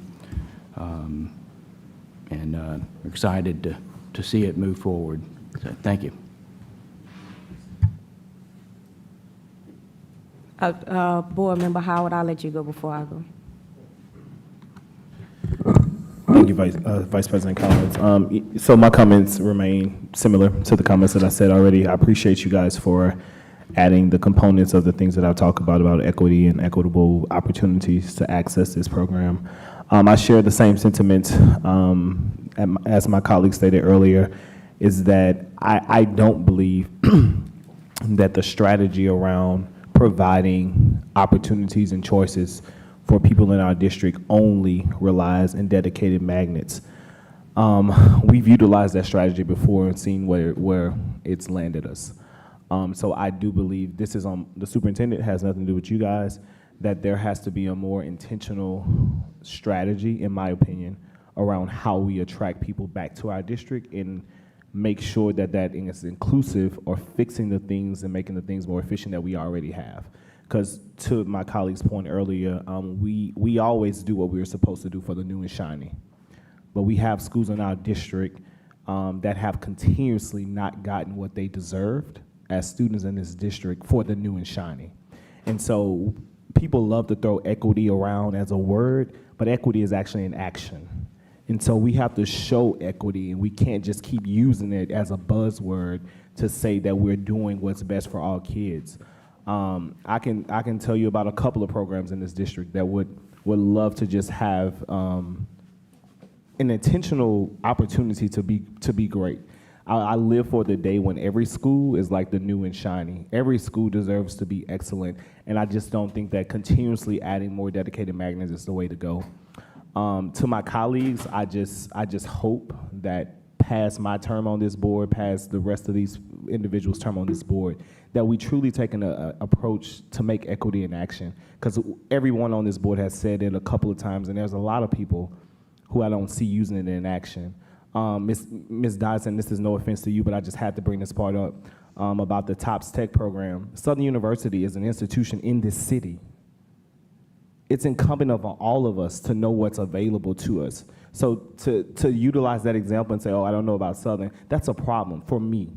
That's in our city. As a collective, we want equity to be an action. Southern is a flagship institution. As a matter of fact, it's the only HBCU system in the world. That's a problem.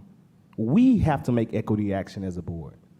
And so we have to do that in our practices, in our decision-making, and all of that. So it's incumbent on me as a board member, to you, superintendent, to not just put things on paper as a plan, but actually make sure this implementation fits what we say. Because we say we're going to do a lot of stuff all the time. And I've only been on this board 3 years, and continuously, things don't happen like that. We haven't seen the dollar amount. We haven't seen what type of investment this is going to cost us. That's a part of planning. When we brought this administration on board, that's what we talked about. The need to plan, to strategize, and make sure that every decision impacted every single student in this district. That's all we're asking for. I don't think that's a problem either. So I just want us, it's just me, my charge to this board, to not stop making equity a buzzword and make equity an action. Thank you. Thank you, colleague Howard. And I'll just say this. I've said it before. I'm going to say it again. We have options that are strong, that already exist here in this district. We went to Miami, amazing trip, saw amazing things. But guess what? We already got some of that right here. We were amazed, some of us, because we don't know, okay, at the robotics, at the middle school, at the special school in Miami. And it was beautiful, and it was great. But guess what? I got babies at Park Forest Elementary doing what we saw those babies doing. But we don't take time to evaluate what the heck we already have. But we want to spend money on more. I'm going to give you this one pass on this. But you see any other dedicated magnet that come up? My answer is hell no, and hell no. In fact, any other program, this, that, and the third, without evaluating what we already have, recognizing our own assets, and building on that, and where we are weak, making whatever changes we just saying everything. We ain't got nothing. We ain't got no options. That's it. Thank you. Madam Secretary, I'm sorry. I forgot Brother Tapman, President Tapman had stepped away, and so it's on me to say public comment.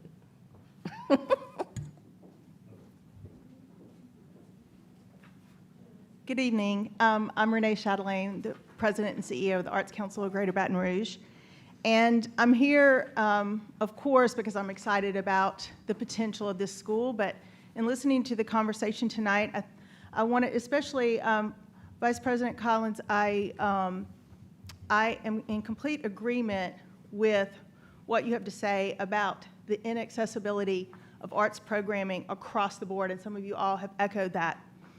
The excitement about this particular school and the planning behind it, particularly with the Community Artists Advisory Board, will be that you will begin to see the many artists, teaching artists that work in this community that are dying to be placed in all of the schools that right now have zero arts programming. We just need for you to let us know where to go, and we will go there. And they are world-class, and they are trained. We have professional training. We are ready to go in those schools. We just need the access to be able to do that. And what is exciting about this school is not only will it bring these students in, right, and teachers from across your district, but because you will have community conversations with professional artists. I've already begun to reach out nationally to some of the alums from this district, right, who have come from schools across the spectrum, not necessarily magnet schools, but were artistic students who now work for Tyler Perry, who now work or dance with Alvin Ailey, who are working across the world. And I've said to them, please come back and be adjuncts. Please come spend a week, right? And that doesn't mean that you necessarily have to spend the whole week at this school. It's that all of a sudden we have access to this person and this artist, and working with community partners, we can also enrich the other areas and corners of this community that are not being reached. So I just say to you, consider that this school is a catalyst for that conversation, but that we have a very rich and diverse set of artistic and community partners who are hungry to be part of this school system and help where there are gaps in Glen Oaks Park Elementary and those other places, because that is a fabulous school. And when we brought guest artists in, they are so appreciative and they love it. We just want to have more access to be able to do that. So I say that to you now, but I also say that this particular school is a catalyst for greater, larger conversations where the pie won't be sliced thinner, the pie will get bigger, right? And we will have more career artists working in this community. And I look at it from the end of from cradle to career, careers that stay in this city and that can enrich these schools and that can be hired by these different programs.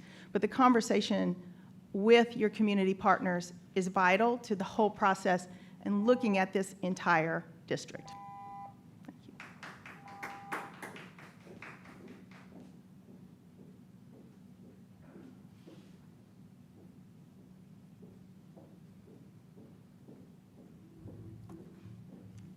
Good afternoon.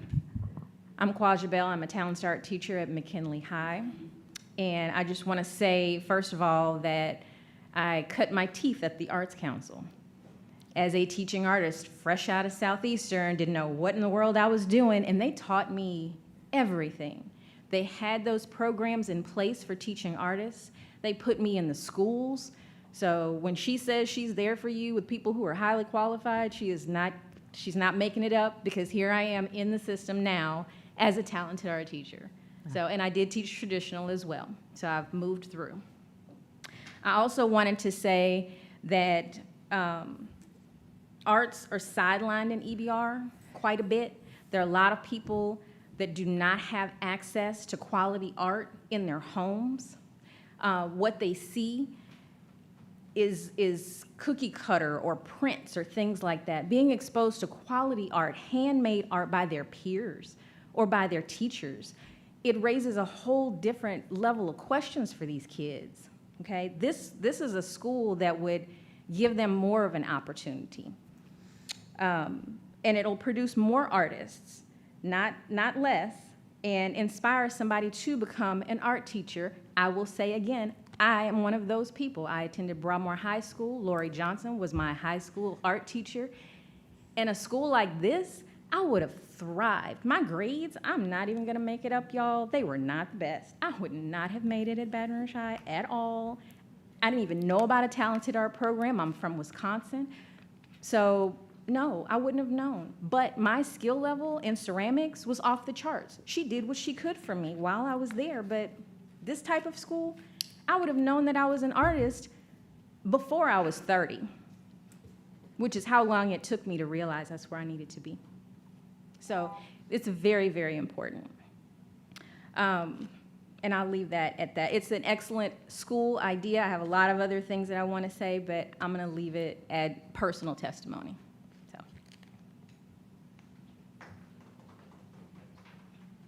Yes, ma'am, come on up.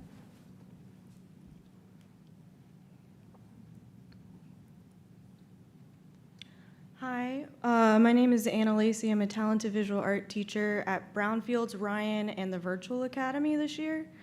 I'm also a graduate of NOCA, so I fully understand what a program like this can do. And I was just in the after-school portion because my high school was actually Parkview Baptist. Had we had a program like this in Baton Rouge, my mother has told me she would have sent me to it instead of a private school. So I think that, you know, if this is an option, you're gonna pull kids from private schools. But the thing is that like all my kids in North Baton Rouge, when they go to middle school, they pretty much all go to Scotlandville. Scotlandville does not have a talented program, so they don't receive talented services after elementary. And it's because their kids don't want them to go to the school that they're supposed to go to for whatever reason. I think if they had a program like this where they could apply to it and be at an all-arts conservatory, they would continue to receive that artistic services. Not that all my kids would qualify, but I know I have This year, 4 of them that would probably qualify. They're the highest, and I've got 20 kids that are just my elementary. So 4 of them qualifying, it's a lot, you know? 2 of them are actually 4th graders, so I'm hoping by the time they are going to middle school, this will be an option that they can apply to. It would be game-changing for them, because even with like New Orleans, most of them, they couldn't afford to drive down there, right? Every day. You can't afford to. It's expensive. Especially with how gas is going now. So if we had it in town, so much easier for the kids, even if it's just the after-school portion. So. Thank you. Next. And I love your shirt. Thank you. My name is Katie Harlan. I'm the talented art teacher at Glasgow Middle School. When I was in 3rd grade, I was told I had to pick a career and start working towards it. I always loved art, and crayons were a babysitter's best trick for occupying my energy. I did not live in an art-forward area, and I didn't understand that art is a respectable career. I remember asking my teacher, "Which careers make a lot of money?" She responded, "Doctor." I decided then and there that sounded good enough because I really like drawing people and helping people, and doctor would work. Plus, I could hang my artwork in my doctor's office. I spent my energy and education on science-based learning, knowing that I could just use my artwork, my office as my gallery. It wasn't until college I decided helping people through psychology was more important to me, and I could still hang my artwork in my office. I always needed the art to accompany the job. It's truly what I needed because I am an artist. It's who I am. Fortunately, I made the leap halfway through my college career to trust my true passion and switch my major to art. I'm now a talented and traditional art and animation teacher, former small business owner of a fine arts school where I regularly receive students looking to build skills and portfolios to enter the talented art program, professional showing artist, and I'm a youth art competition coordinator. If there was an art conservatory in my community that taught art as a possible career choice, can you imagine how more direct my life trajectory would have been? How many of our children in EBR also feel the way I did in 3rd grade? We already know the research and statistics on how the art benefit the whole of a child and the growth of art-forward communities. Our best students graduate and leave Baton Rouge. They leave for a place that benefits them more than Baton Rouge would. But what if Baton Rouge was the better place that future community growers move to? Why not EBR? Please vote on this conservatory. Thank you. Next.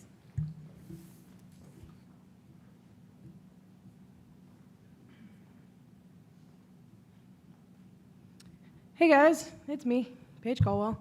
I work at McKinley Middle Magnet. I am a traditional art teacher. Most of you already know who I am. I am also one of the very first students ever in the history of the school to attend BRCVPA, all the way 1st through 5th grade. I was like the 2nd student to sign up for that school, ever. I also went to Broadmoor Middle Magnet when it had an art program, and our art classroom, our talented art classroom, I want to add, was a closet.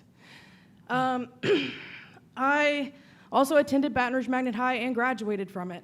And I am probably one of a handful of art teachers that you have in your community, in your district, who has a specialized art degree. I'm literally an expert in my field, although I don't always get treated that way.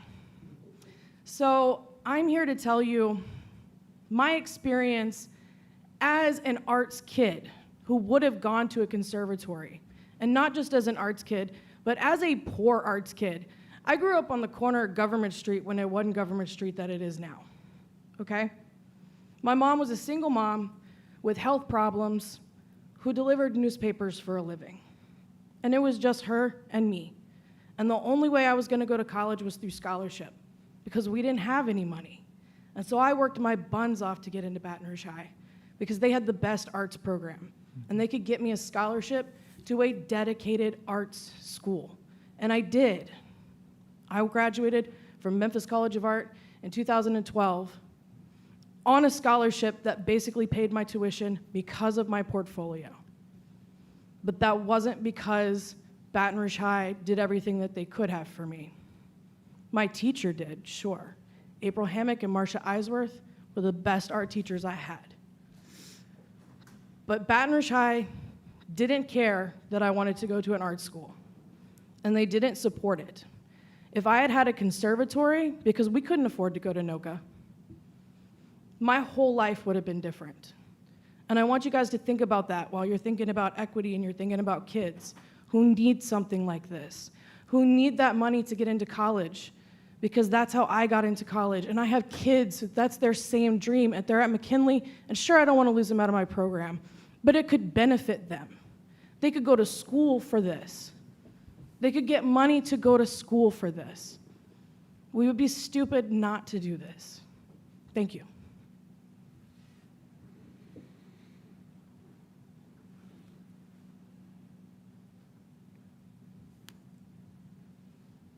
All right.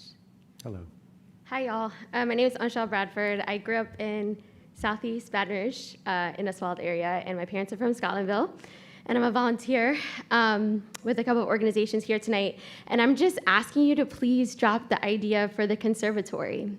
I think it's an idea that's great for the future, but it doesn't meet the needs of this moment, the immediate and long neglected needs of this moment.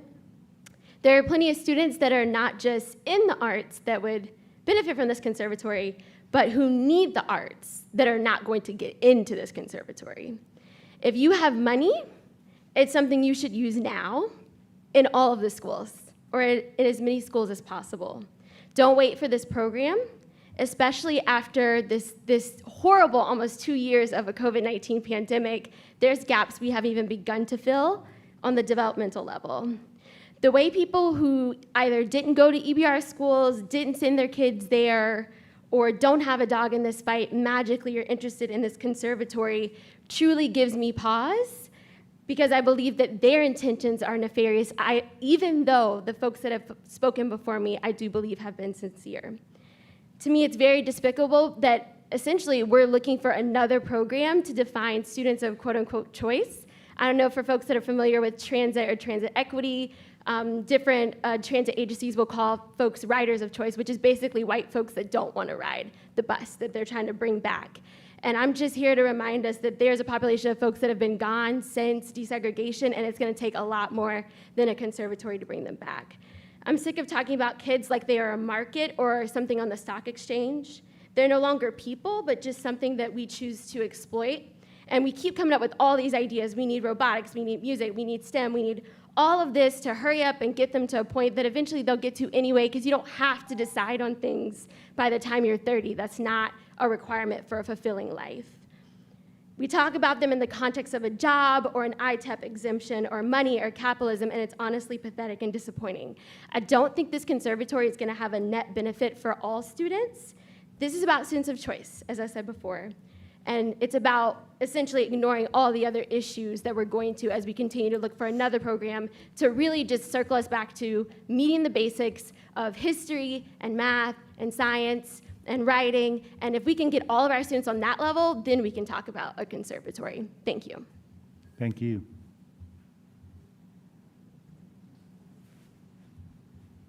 Yes, Sister Corley. Good afternoon. My outfit should make a very positive statement to you, because it say that we're blessed. We're blessed because we're supposed to have equity and inclusion. That was the reason that Dr. Narcisse is supposed to be sitting up there. Equity and inclusion. With this school that you are speaking about, it would not be inclusive to a child like mine.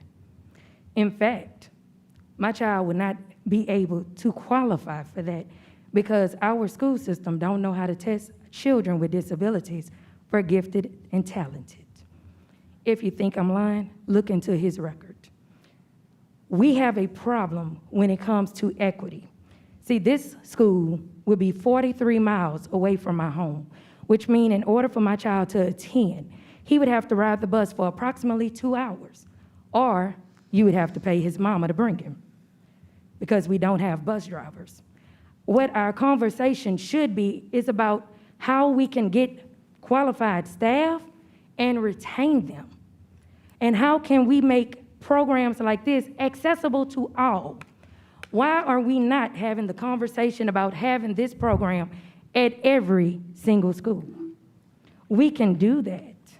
But to say that you're going to allow individuals whose tax dollars do not come to our school system be able to have their children in here is disheartening. Because a parent like me whose tax dollars come to the school system, I would gladly ask for my money back. See, we have to think about the children every single day. And every single day when I look at my child, I want the absolute best, the best, courtesy of my tax dollars that come to a school system that is not making accessibility, equity, and inclusion at the forefront. So in my last minute, I'm gonna say that we are extremely blessed, but we also know that this school system can face litigation because what this will do is create a segregated environment, one that would allow your most federally protected class to not have accessibility to a school system that is falling up under federal law. Think about that when you make this decision, because it could go to the civil court as well as Supreme Court. Thank you. Thank you. Seeing no other public comment, Board Member Howard. And I'm sorry, the board president is Oh, go ahead. present. No, I'm okay, go ahead. Okay. I just have a question. You've asked for this question before, Ms. Collins. Do we have a roundabout figure of how much it's going to take to run and operate the school within the first year or within the time span of the school?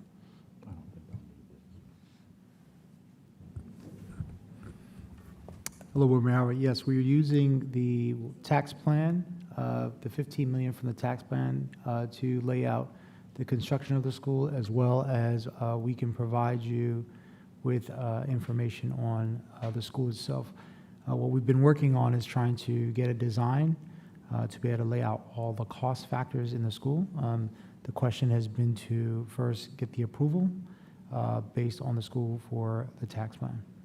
And my last question is, if the $15 million does not cover the funding necessary for the investment, where will we get the additional funding from? Yes, there's a number of resources. We've been working with the Magnet Office that we are getting not only additional funds. We're looking from the MSAP grant, which has been a part of what the board has approved moving forward. And we're also looking at additional costs from variations of private funders in the city. Thank you, Mr. Howard. Ms. Bernard. Waive. Mr. Bernard waves. I'm just going to make a comment. I have some concerns about sustainability and density, but as how do you say, a bad painter, a poor sketch artist, an average guitar player, a bad piano player, a decent producer, and a really bad actor, if there was something like this when I was a kid, it would have made a big difference. I might have been good at something in the arts. But the arts for me is something special because it is the one thing that I can do, even if I do it poorly, to clear my mind and to help me go to a different place. And I'm at peace when I am in the arts. So I have concerns. I'm going to watch it closely, but I intend to support it. But I want to see the numbers, Dr. Narcisse. So I see no other comments from the board. Madam Secretary, please conduct the vote. Please vote.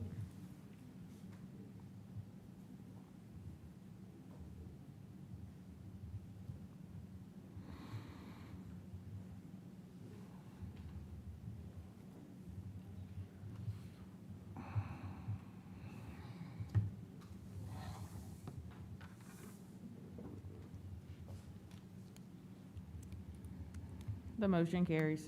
The item is approved. We move now to H2, consideration of a request for the approval of a one-year charter contract extension between the East Baton Rouge Parish School Board and the following charter schools and operators. A, South Baton Rouge Charter School, South Louisiana Charter Foundation, Inc. B, J.K. Haynes Elementary Charter School, Strategic Alignment, Student Achievement. Is Dr. Williams going to speak on this, or Yes, you? President Chapman. We've provided, Dr. Williams, if you can come up to the mic, and in your notes, we've also provided additional information. Sure. I don't have any questions from the board, but if you just want to sort of... Oh, yeah, I need a motion, I'm sorry. Is that a motion, Mr. Howard? Yeah, moved by Mr. Howard, seconded by, for the one-year extension, seconded by Mr. Gaudet.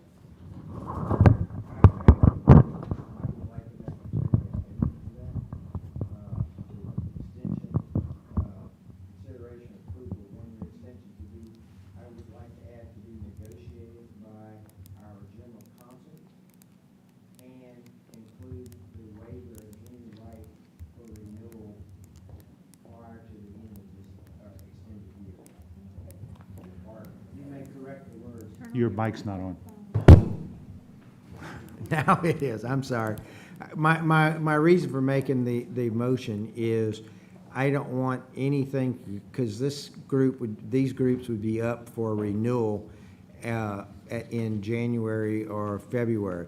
If we grant this one-year extension, I want to make sure it's by mutual agreement, and the charters, if we pass this extension, can't come back and said we passed the deadline on a renewal and try to get a renewal that way. So I want to make sure it's by mutual agreement and that they waive their right for renewal in the first year. So, General Counsel, I don't know how to word that, but I think you understand the concept of what I'm trying to get to. Yeah, can I assist? Please. Okay. So the motion would be to authorize General Counsel to negotiate the contract conditioned upon the parties' agreement to waive the rights to a renewal come January, and I want to make sure I had the second part of your concern right. Conditioned upon the parties' right to waive. That was basically it. Yeah, but there was another piece. Hold on. The renewal would come up the following year. Yeah. Yeah. Okay. So I don't know, you write the words, but that's what. Yeah, but the main thing is that the parties have to agree to this, otherwise we will return for renewal in January. And I think that's Mr. Yes. That's Mr. Goday's Okay. intent. And I don't want to get that to a is- situation where we Yeah. pass the extension, but then we miss the deadline for Yeah. renewal, so they get a renewal. And So I that- just want to make sure, I know I'm probably splitting hairs, but I want to be clear. No, and it is appropriately legal as well, so we And can do Mr. that. Howard, are you okay with that? Yeah. Thank Okay. you. I think that was the intent originally. So we have a motion and a second. If you wouldn't mind, want to speak about it at all? Of course I will. Good evening again, Board President Tatman, Vice President Collins, board members, Dr. Narcisse. So the consideration from the superintendent to the board this evening is for a one-year extension of the current charter contracts for South Baton Rouge Charter School and J.K. Haynes charter contracts. And this is based on the climate of COVID-19 and the LDOE deciding to give waivers to schools regarding SPS and school performance. Our office has also been directed by Dr. Narcisse to conduct an evaluation of both of the charter schools this fall so that we can be ready for a renewal if the board so pleases that we go forward with that. We will be considering all aspects of the contract and the renewal process via the board policy regarding these two charter schools, including their academic performance, their organizational performance, and financial performance. So that will go forward at the direction of Dr. Narcisse. Thank you, Dr. Williams. Ms. Bernard? I would like to see the previous materials that we've used in evaluating these, not the SPS information. I would like to see the other information that is from board policy that dictates that we perform an evaluation of their financials and their operations annually. And I would like to see it laid out. SPS is one thing, but we have other concerns as well. And I would like to also, community concerns over 10, community concerns over 5. I would like more details on that. I don't need names, but before I make a decision about this. And so My inclination in coming here tonight was to postpone this until January, when we would have more information anyway. One of these in particular has a pretty good history of some community complaints. I have personal knowledge of that. So the nature of those concerns.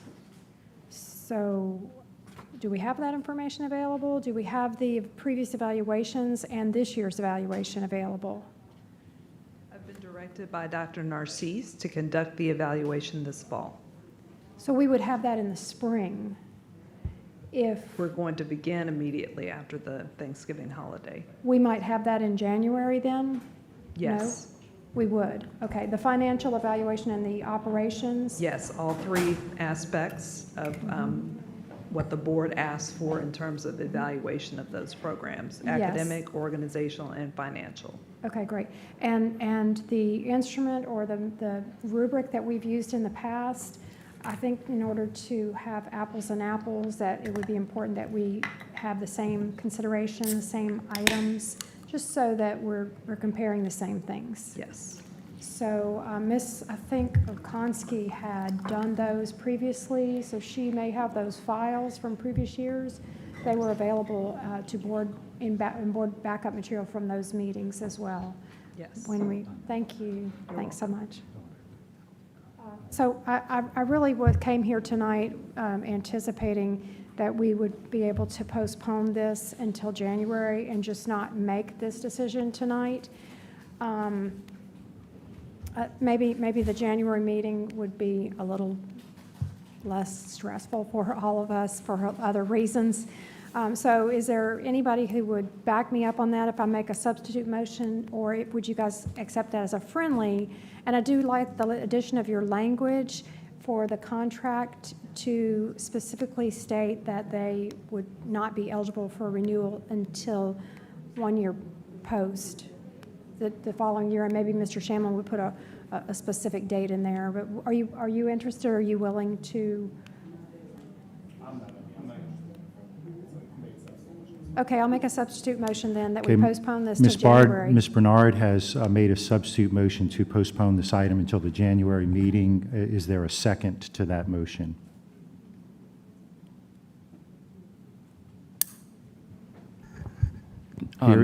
Just clarification, since the administration brought this forward, I just want to, before we consider a second, would it be okay if we find out if there's any problem with postponing it? Board Member Baloo, there's not a issue with postponing. However, the question that, the reason for the recommendation was because the state has approved a coming out of COVID, for us to not have scores and those things, we did not think it would be fair to judge a school on their performance based on the previous year's score. We thought that this year, as we're doing for most schools, would be fair to do that. And so we just believe that it would be, we would be one of the only districts, I would say, doing this way. And we just think that it, from a fairness standpoint towards the schools, to allow them to have a full year to prove, based on our standards that we have as a board, whether they are performing or not performing. But to judge them based on a COVID year where learning loss has happened for everyone, we did not think that that was a fair approach. And to judge them on the year before COVID and the year of COVID, we're not sure how that would be a consistent approach to that. So that was why we made that recommendation. Okay. So the motion dies for lack of a second. We are now on the main motion. Mr. Howard, you good? Okay, seeing no other comments at the moment from the board, we will go to the audience. Anyone wishing to speak on item H2, please come to the mic.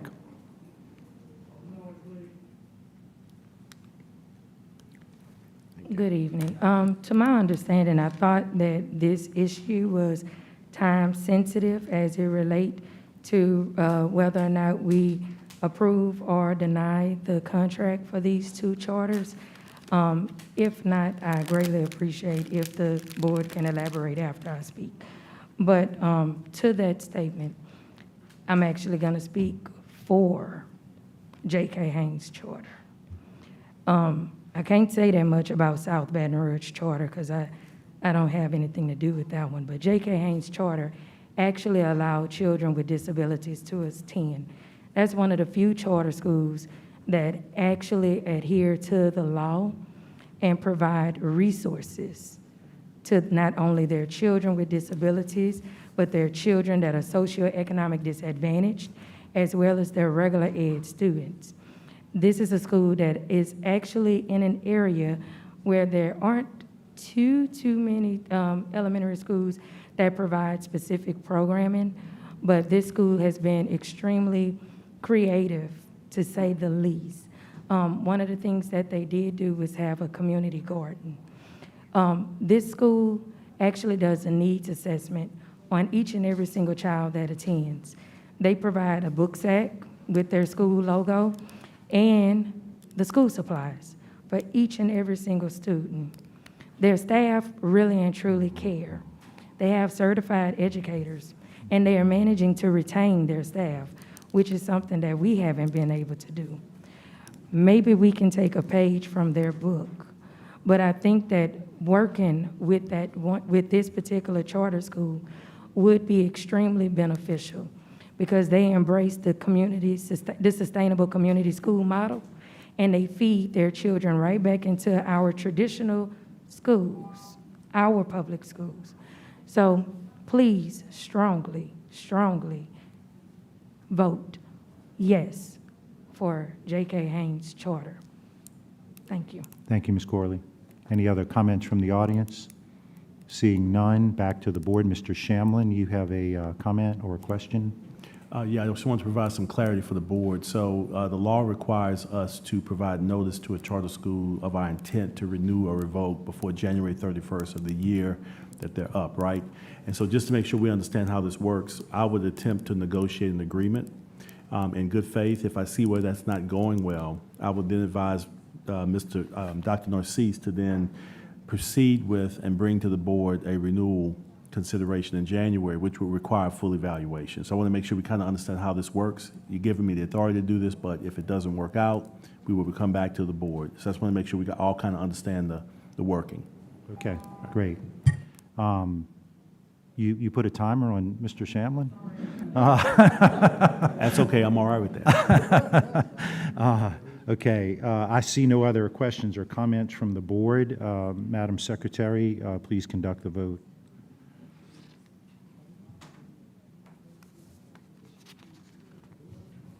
Please vote.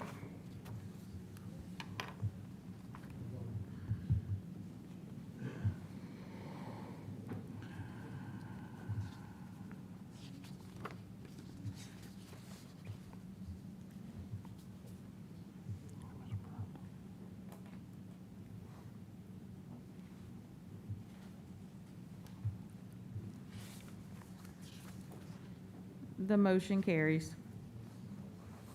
The item is approved. We now move to H3, consideration of a request for the approval of the recommendation to hire Data Center as the consultant for reapportionment and redistricting services for the East Baton Rouge Parish School Board. Do I have a motion?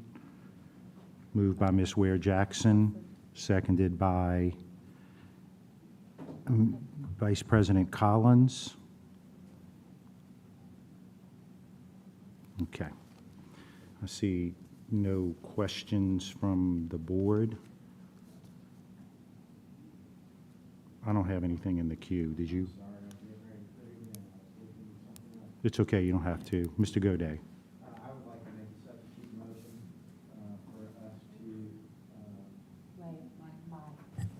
I would like for us to make I would like to make a substitute motion to award the contract to, was it GE? I got to get the correct name here. Geographic Planning and Demographic Services. So motion by Mr. Gode. Is there a second to that motion? Second to the motion. Ms. Dyson seconds that motion.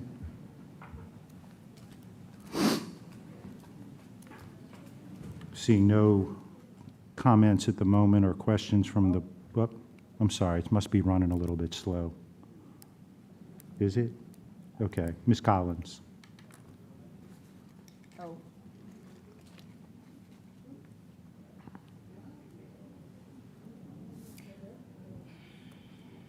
We not doing presentation? Are we going to have I'm presentations? sorry. We're going to, what? Yeah, whatever the board, whatever the pleasure of the board is. If Let them that's- have presentations. Is that everybody wants to do? Okay. I'm sorry. It's okay. Mr. Shamlin, will you call them up? Because I don't have the names. I have data center, but I don't have the other name, just like Mr. Gode. So you want to just bring them up? I believe that Cedric Floyd is here now to do a presentation. Okay, Mr. Floyd?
Oh, mine's not right.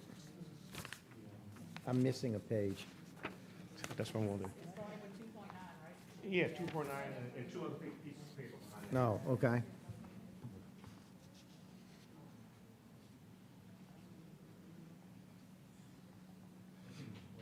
Okay, good. Okay, Mr. Floyd, go right ahead. Good. Good evening, Superintendent, and he was there, school He'll board be right- members. He'll be right back. No problem. Thank you. I'm Cedric Floyd, President of Data Center LLC, a 40-year full-service redistricting company. Just so happened, got my wife of 38 years. She's been traveling the road around Louisiana since March 1st, just about every trip. With 40 years of providing redistricting services, Data Center is the most experienced redistricting company in this state. One of the most experienced redistricting company in the country. This is our 5th census. We did it in 1980, 1990, 2000, 2010, and 2020. We've had unmatched success. We have worked for 40 different governmental bodies, sometime 3 times since 1980. Also, more importantly, we have worked on 16 voting cases, all successful, making sure fair redistricting happens around the state of Louisiana. Data Center has unmatched expertise. I'm the chief demographer, the only person in this state that's been certified as an expert demographer, drawing districts in the Western District of Louisiana. It was Washington versus Tensas Parish in 1986. In the Middle District, Clark versus Edwards did redistricting around the state court, Court of Appeals.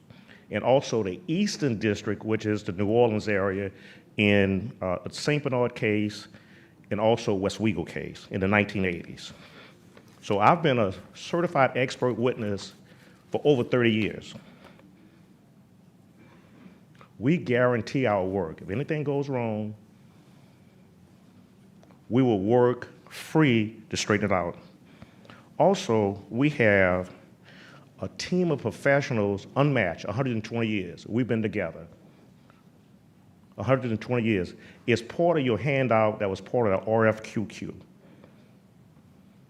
When it comes down to East Baton Rouge, whether the previous company was in the mix or the two that's left, we have the most experience when it comes down to redistricting in East Baton Rouge Parish since the 1980s. You may take it for granted, but Data Center did the blueprint of the 19 Judicial District Court. We did the blueprint districts for the Family Court, the First Circuit Court of Appeals, and also Data Center created the Public Service Commission districts in the 1980s that went into effect in 1992. And District 3 goes from New Orleans to Baton Rouge.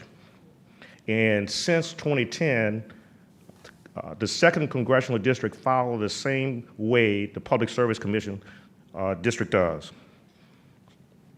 So like I said, we have been redistricting in East Baton Rouge since the 80s, over 30 years. When it comes down to diversity, part of your RFQQ, it talks about diversity. We're the only person responded. They have a diversity partner. We complied with that. Didn't get any points for it, but we complied with that. On what I passed out, it was page 8 of your RQQ. In the part I wanted to read and emphasize, the proposal that was turned in April must be complete and must stand on its own merit. So I'm here today to make a presentation, but Data Center and the other 2 companies supplied all the information you said that you needed to make a decision, consistent with board policy. The criteria that the RQQ was judged on was board approved. And with that, we came in first place.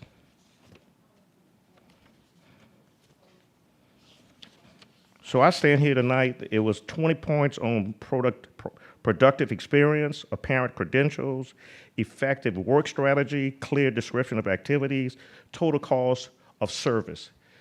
Nothing about making a presentation to this board or anything other related than that the RQQ should be judged on. And when your selection committee, unbiased, we scored the highest. Yes, by 4 points, but every year when it comes down to high school, sometimes you go to 4.661 or 0.001 to pick a valedictorian all the time. The Saints would have loved to beat the last team by 1 point. Yes, it was 4 points, but we scored the highest from your own committee. Also, when it comes down to the RQQ, we were $15,000 less, or over 50% less, than the companies here today. And the quote is frozen. Case in point, the next piece of paper you got is from the Caddo Parish School Board. They did an RFP, and on Tuesday night, they selected Data Center by 3 points as their redistricting company against Mr. Hefner, who I've been knowing for the last 20 years. It was by 3 points. It was unanimous before the board, and I sent you a copy of the letter they sent to me last night. Same process. They went through it, their selection committee, and the winner was recommended and voted on by the board under consent agenda. The third piece of paper is from Caddo Parish Commission or parish government. We also won that RFP. Just want to let you know that Data Center is working with parishes like you, school boards like you, doing fair and effective redistricting to date. I left here a little while ago because Data Center is doing Livingston Parish Council and Livingston Parish School Board redistricting. a very conservative parish, but also next door, a very progressive parish, St. Helena. We've been doing St. Helena Police Jury and School Board for the last 30 years. Must be something that we've been able to get hired and rehired over the last 40 years. I implore the board to be consistent with your policy. You put an interview committee together, the price was right, over 50% cheaper, and based on what you said, the criteria, data center came out first. We could do the work. We have the capacity. We have a staff that's been working together for a total of 120 years, and we could do it. I look forward to you taking seriously what your interview committee decided, what the best price, and data center should be awarded unanimously your redistricting services because it did come in first place, it did have the lowest price, and unmatched experience. We've been doing redistricting since 1981. No other company has been doing it, and all successfully, and also every time we've gone to court, 16 different times on very tough redistricting cases, we have won. So thank you very much, and I look forward to working with East Baton Rouge School Board, just like Caddo, just like Livingston, just like Sabine, just like Claiborne School Boards. And like I said, we have over 20 clients throughout this state.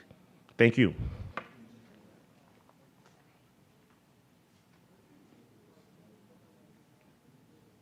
And we have to leave also, meaning that. Yeah, we have to, we have to leave, and like I said, since the documents will speak to what you do and not pretty much this presentation, but I did want to make this presentation, and I didn't think being on Zoom would have served the purpose. Thank you very much. Thank you for coming back.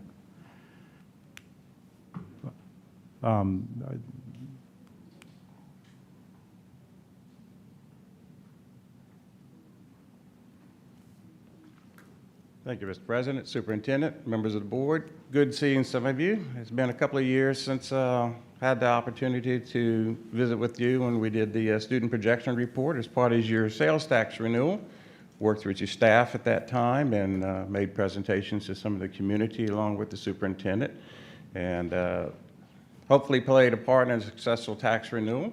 But it's good seeing you and meeting some of the new members of the board. I'm Mike Hefner with Geographic Planning and Demographic Services. Yeah, it's a mouthful, but I came out of the planning district arena, and we always seem to have long names for those organizations. Been doing the redistricting work since 1990. We started with the electronic files that the Census Bureau came out with in 1990. We were a Census Data Center affiliate at that time. Started working with some of our member governments on their plans, mostly through their attorneys or other city engineers, other folks. In 2000, started doing the majority of the work myself. Currently, this will be my fourth redistricting cycle, and we have probably to date have done over 400 plans for jurisdictions since the 1990 cycle. This time around, we're probably, with the 2020 cycle, we will probably be serving about, probably about 100, maybe a little bit more, 100 clients around the state for just redistricting.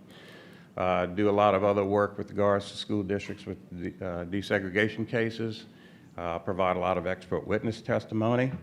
And I may depart just a moment.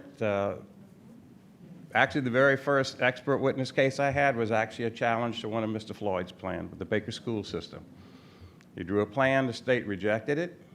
He got the school district to file suit to enforce the implementation of that plan. I was contacted to provide expert witness testimony. I did that. His plan was rejected by the courts. It was rejected again on the appellate level, and it was refused to be heard by the Supreme Court. Anybody can really draw a plan. It's really a matter of having a full understanding of all the criteria that it takes and the work that it takes to really develop a quality plan. I can tell you from experience, I can draw a plan relatively quickly, but is that a good plan? Might meet the criteria, but is that the best plan? Probably not. And that is why my methodology is somewhat different than my counterparts. I don't like to meet with individual board members, one or two at a time, because the nature of the work is that whenever you move a district line, you're affecting a neighboring district. And sometimes you're even affecting districts beyond that, depends on what the move is. I meet with a couple of board members, we make a line move. I meet then later with the board member that was affected by the first meeting, and he's like, wait a minute, why did my line change? Well, who told you to move my line? That is where mistrust starts. And let me tell you, this is a very critical part of the election process. This is a people's plan. They need to have trust in that the plan that was developed is the very best plan that represents their needs. Working with your school system data, you have a very diverse parish. You know that, you work it. You know those communities better than anybody. The public that lives in those communities know what their needs are. We heard a lot of diversity opinion with regards to the art school, okay? Each area of the parish has their own needs. My process brings you all together as a team. I like doing this collectively as a group. That way, everybody hears the same thing at the same time. They have discussions among themselves as we're going through these plans, district by district. When we have to move a district line, if we have to move Mr. Howard's line, it's going to bother the neighboring district. When they're here to discuss it, you can agree. I like it, I can live with it, put it in. I don't like it, take it out. We take it out.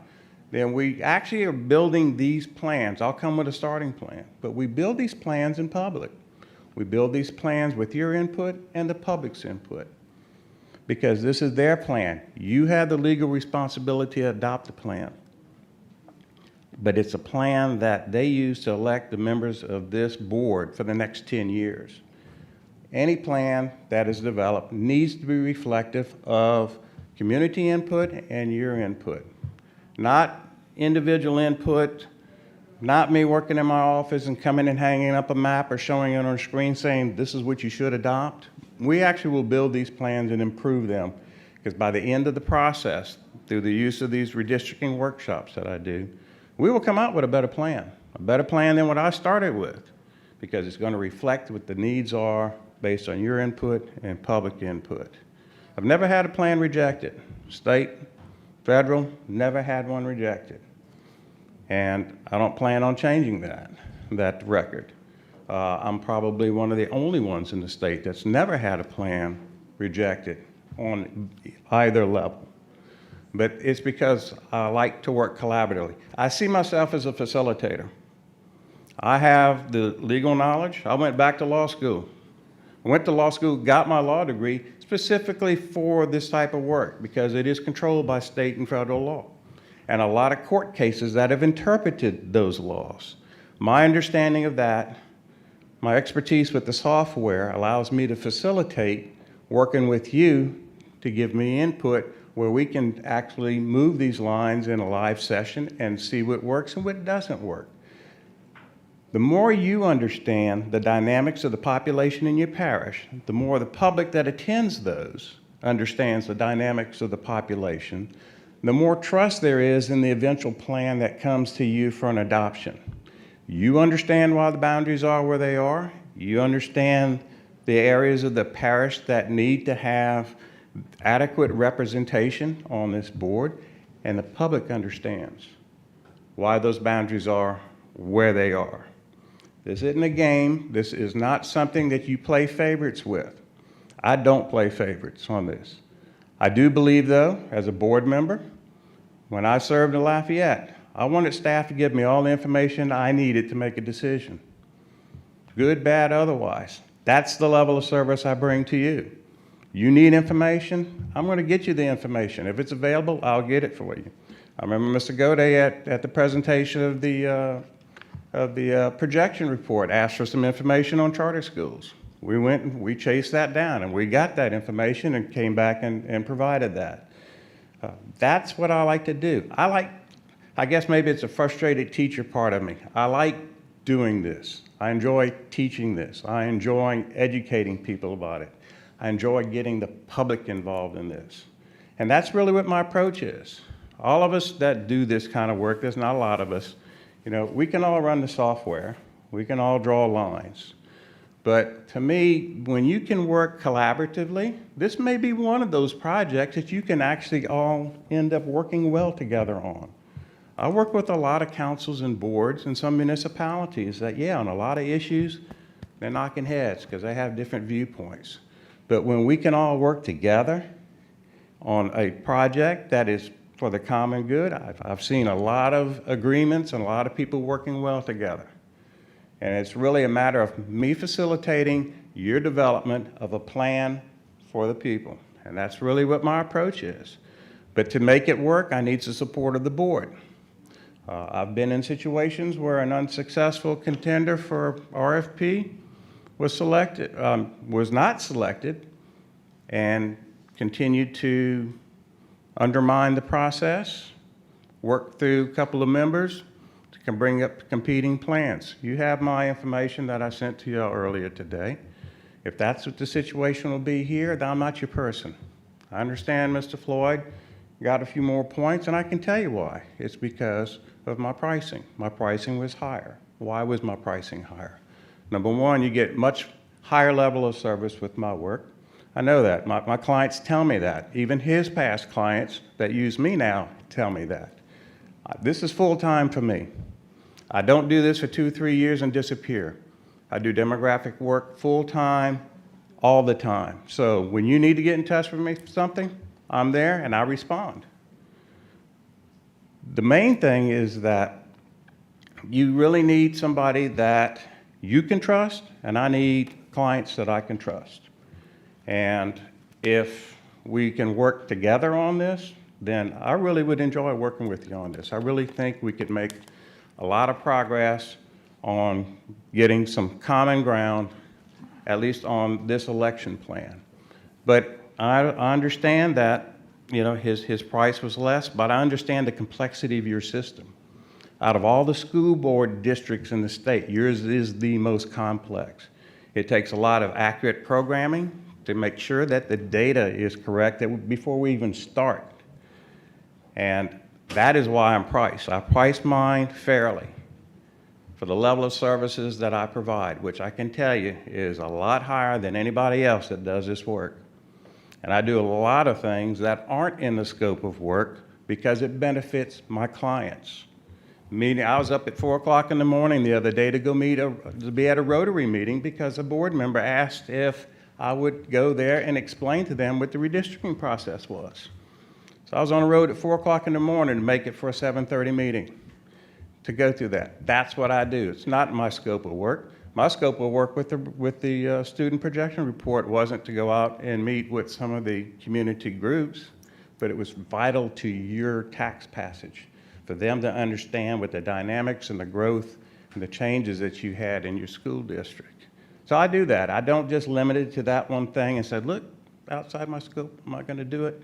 I'm going to do whatever it takes. If we do this project together, you have an organization that would like to meet, then we're going to meet. I do that. I want the people to understand this as much as I want you to understand this. But it's really up to your choice. I mean, it's your choice. I understand that he came out first in points, and I respect that.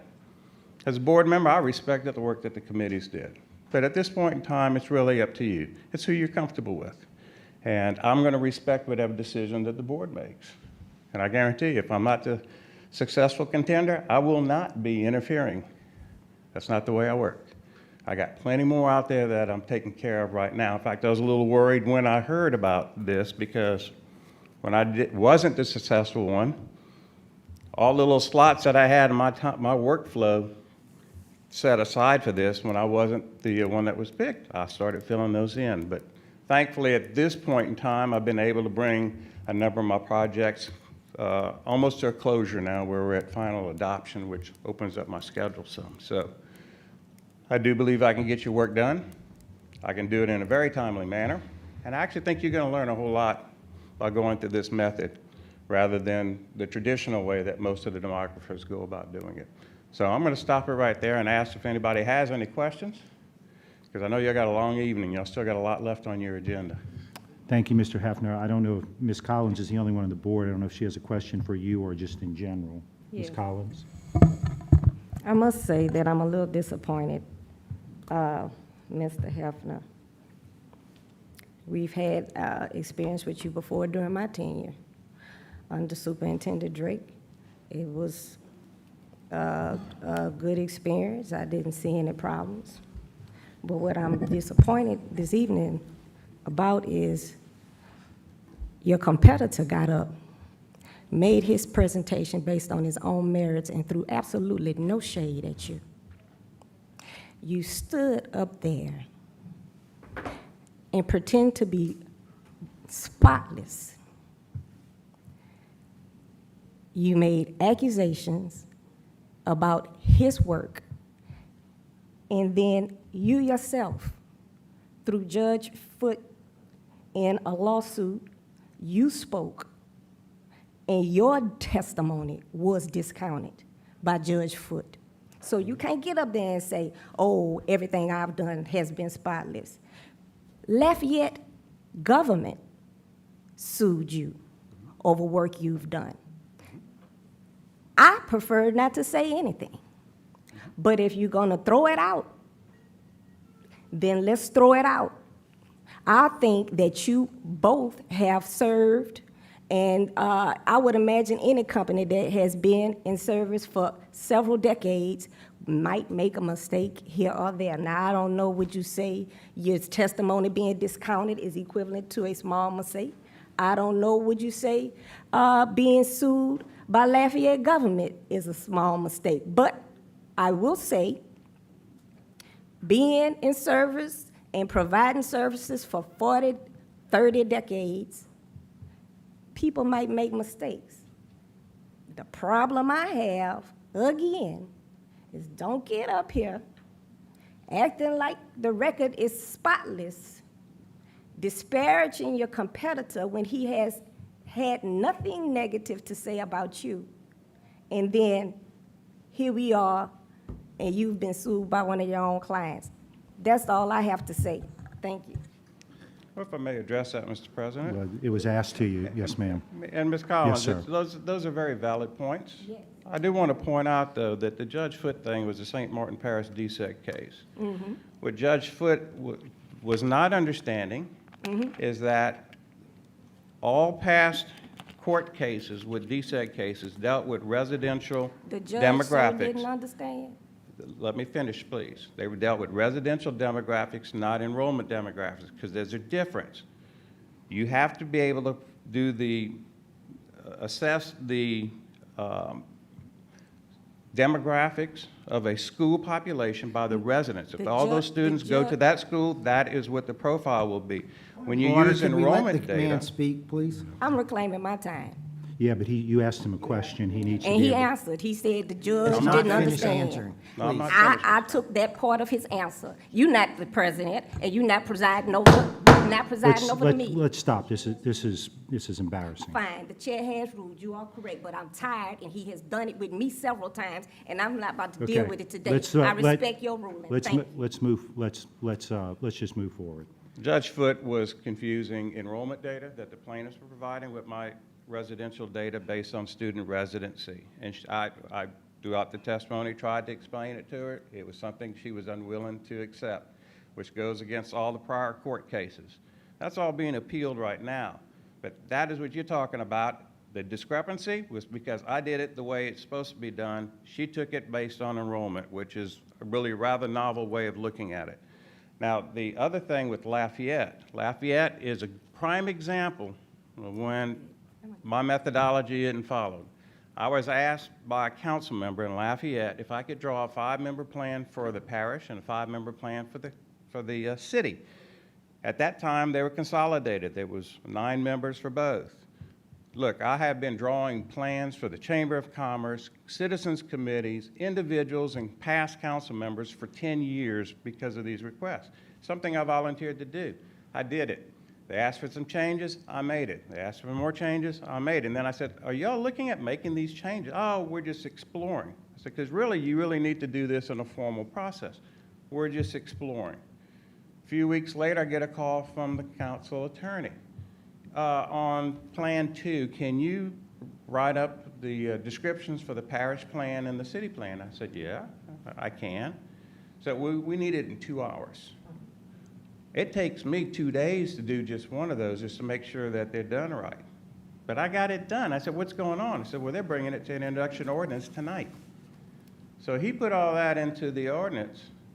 They went all the way through the adoption. My stuff was based on 2018 precincts.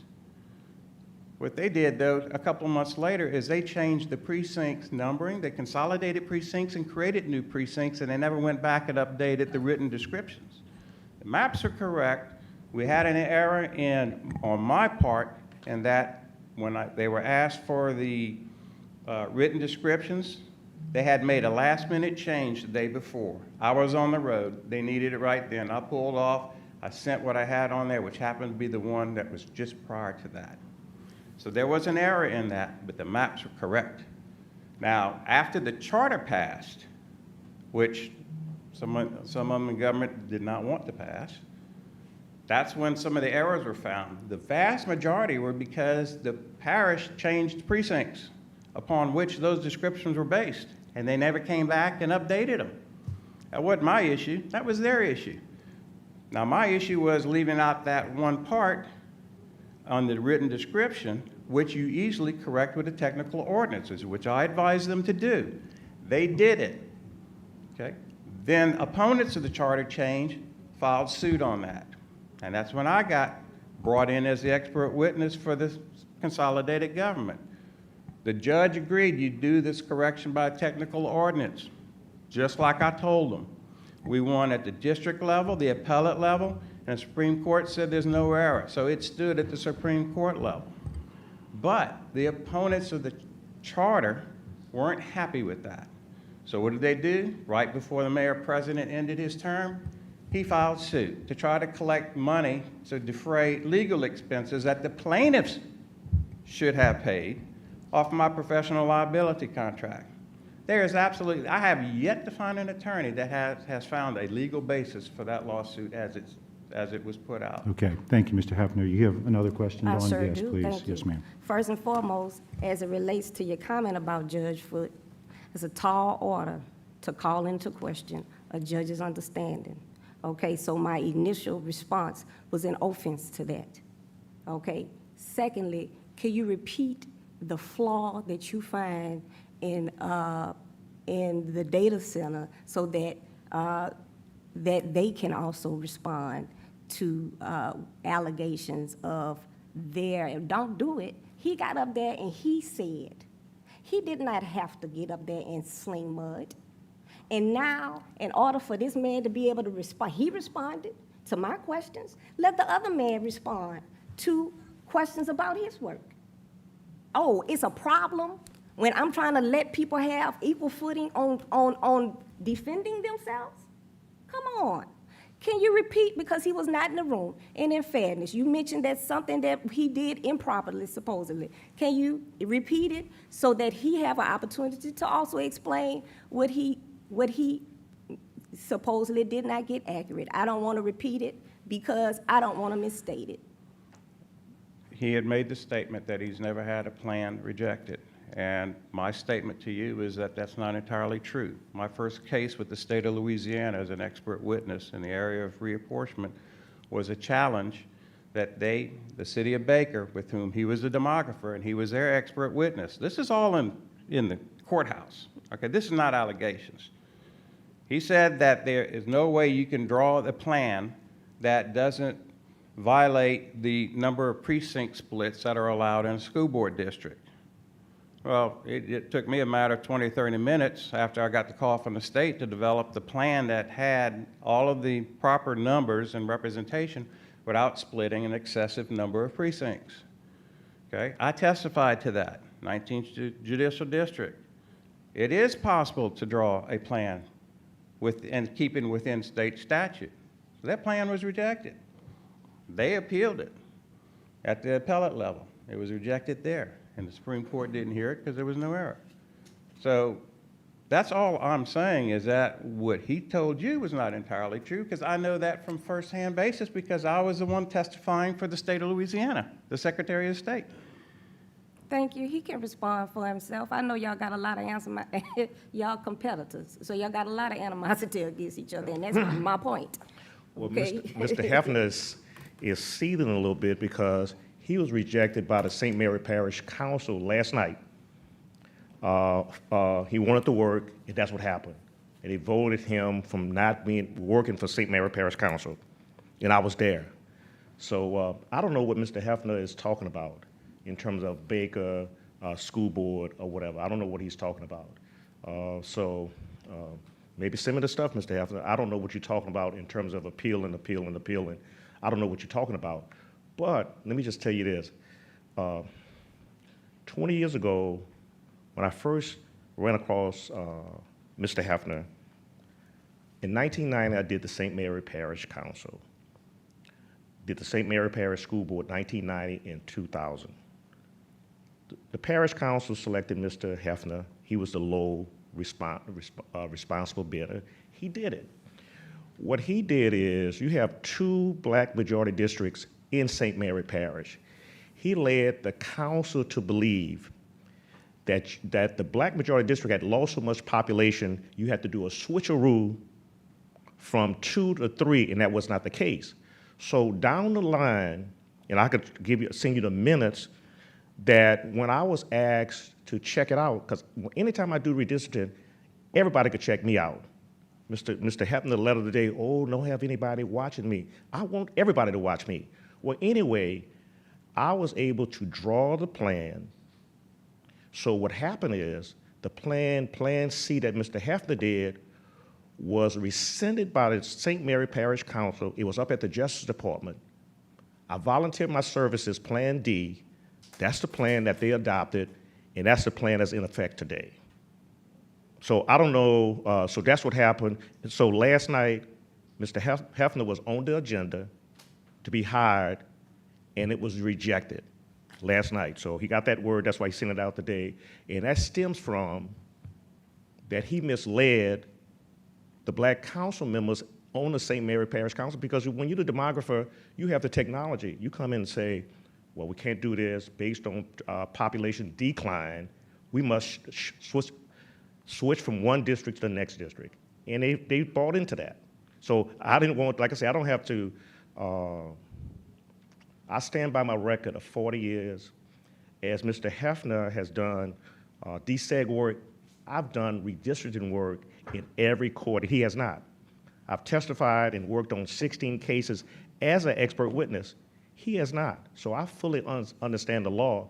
And most, when it comes down to the judicial districts, the Louisiana Supreme Court, that's my fingerprints on this election system throughout this state. Public Service Commission, the congressional district, that led to other, I guess, minority districts, state rep, state senate district, being created around the state after the 1980 Clark versus Edwards lawsuit. Like I said, I remember I had been doing redistricting 20 years before I met Mr. Hefner in 2000. And at that time, before that, he was working for Acadiana, that. He just started his company in 2000. Check the Secretary of State website, check it about me. But like I said, I do superior work than Mr. Hefner, one-on-one. Everything he does, I could do better. He says that I'm one-on-one with my clients. And let me just tell you this, so sometimes the politics of a board, hey, they want to choose somebody else. New Iberia selected me over Mr. Hefner. DeSoto Parish, majority this year. I had done it 3 years, and the people who I was doing it with died off the board. But the same blueprint I put forward since 1990 is there. Sometime over 20 years, you have people that leave the board. Politics changed. It's not about the quality of work, because every plan I've ever done has been cleared, and it goes into effect at the governmental entity that I did. So I don't know what Mr. Hefner is saying. Maybe he'll send it to me, because like I said, I have no problem with Mr. Hefner, because you know what? I intend to get the work in Lafayette Parish Council and City Council, that redistricting up, and also get the work from Baton Rouge Metro Council that's due on Tuesday. Because of my experience, because of my cost, I'm able to effectively beat Mr. Hefner every time. I beat him in same being school board. Thank you very much. Thank you again, and I'm not even going to be apologetic for being stereotypical black woman. In my response, thank you, sir. Thank you. It's just this man did not come with any shade against his competitor, okay? And so that's why, if we're gonna throw shade, let's level the playing field on the shade. That's all I had. Thank you, Board President. Well, if I may. No, we're not, I don't want to get into a tit for tat. If a board, no, Mr. Hefner, if a board member calls you, I know, understand, but if a board member calls you up and asks you a question, that's how we're going to handle it. I'm sorry, we got a lot on the agenda and we want to move along. So let's see, Ms. Ware-Jackson, I'm sorry, I completely deleted you, but you're up. Thank you, President Tatman. You know, we assigned this to an RFQ, and we developed a committee that worked for several months on this project. And so we entrusted that. They came back with a recommendation. And after looking at our backup in August, it seemed pretty clear to me why they chose the respondent that they chose. But however, the way things turned in August, you know, it left me sort of scratching my head because, you know, we put everything in the RFQ, or everything should have been in the RFQ that we were looking for, and yet we didn't choose the recommendation from the committee. Well, water under the bridge, but after that, I looked more closely at the RFQ, or looked at it again, and coming away from there, I had a burning question, because within the RFQ, you know, it said we wanted certain things. There were 5 things that were listed, but in the RFQ, it also mentioned that the board, and pardon my paraphrasing, the board would appreciate a diversity partner in the contracts, or as a participant. And I noticed that only one, it wasn't required, but only one added a diversity partner. So I wanted to ask Mr. Hefner, that came to mind when you made the statement that you try to go above and beyond what the board asks. So in that particular area, why did you not provide or search out a diversity partner? I'm not really sure what you're looking to get with a diversity partner. I do all the work myself. I like to be hands-on with any of these plans, because when I make a presentation on a plan and somebody has a question on it, I want to be able to answer it. I don't want to have to turn to somebody and say, what did that look like when you did that? You know, that's just the way I am. And a diversity partner, I don't know what that brings to the mix. I mean, I understand it's important in the larger firms, but I'm a very small firm. But if it's because you're trying to make sure that the work meets the needs of the minority community and others, you know, I do that as a matter of course. I mean, that's the way I work. My work needs to be reflective of what those needs are and the demographics of your community, and that's what I do. So I'm not quite sure where you know, what you're looking to do. I'm not just going to do something to get points. I'm going to do something because I think I can do good work for this board. In the RFQ, it wasn't required, but it was a request. And it was specifically stated that it was a request from the board, not a requirement. So I'm asking you, why, since you said that you try to go above and beyond for your client, your client, your potential client was asking you to include a diversity partner, although it did not have points. But so I'm asking you, why did you not attempt to do that if you go above and beyond the call of duty to please your client? Because I really believe that would be a falsehood. If I put it in there just to say that I have it and I'm not going to use it, and it's not a germane part of the work that I provide to my client, then all I'm doing is just perpetuating a falsehood, and I'm not going to do that. I don't care if I get points for it or not. That's not how I work, you know, and I'm not going to do that type of shell game, you know, with a client, because it's not necessary for me to do my work. And again, I said this earlier, this is not a game. It's not a game. And I'm not going to add a diversity partner on this RFQQ just to say that I have one. Just because the board was asking for it? The board may ask for it, but I don't believe that it's necessary. And if the board wants to hold that against my firm, that is absolutely fine. I have no problem with it. But I am not going to put out something that says, oh, I have a diversity partner here. I just appointed one just to be able to score points with you, because that's not germane to the quality of the work that I would bring to you. I mean, it looks good on paper, but I'm talking about the actual rubber meeting the road. You're not going to see a diversity partner sitting next to me as we're going through these plans. You're my diversity partners. The public is my diversity partners. Those are the ones that I get their input and I put together on that plan. I facilitate that. You're all my diversity partners. None of y'all represent a homogeneous zone, area of this parish. It's just, this area has a lot of needs. So if you want to know what a diversity partner is for me, it's you and the public and the rest of y'all on the board. Well, you just negated your statement when you said you go above and beyond. You weren't even hired yet, and in the RFQ, it was asking you for that. I gave you my answer. Okay, Mr. Hefner, thank you. Thank you, Ms. Ware-Jackson. Mr. Ballou. Thank you. I just, with all the discussion, I think we're putting too much emphasis on the role of demographer plays. It's this board that's going to put a plan together, and I have no doubt we'll be able to put a plan together that'll make everyone happy.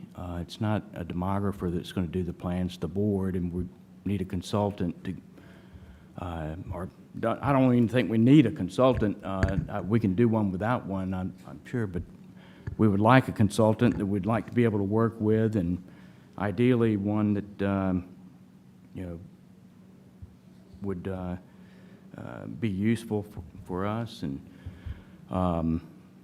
you know, not draw negative attention to us. But, you know, as far as the RFQ process, you know, normally when we have an RFQ, we're dealing with an area that none of us are experts in, or, you know, we're hiring an architect or hiring somebody, you know, we have somebody on the committee that's familiar with that process. I mean, hiring a consultant for this process, it involves strictly the board. Other than Mr. Shamlin, it's just strictly the board. It's a political process. It's not, you know, when I reviewed the RFQ material, it's just, I wasn't sure, it wasn't helpful to me in terms of determining how it would help we as a board come up with a plan, because we're the ones that are going to be working with him, or whoever the demographer is. So that's my only comments, and I'll let somebody else speak. Thank you, Mr. Ballou. I see no other comments from board members at this time, so we will go to the audience. Anyone from the audience wishing to speak on item 3, please come and speak.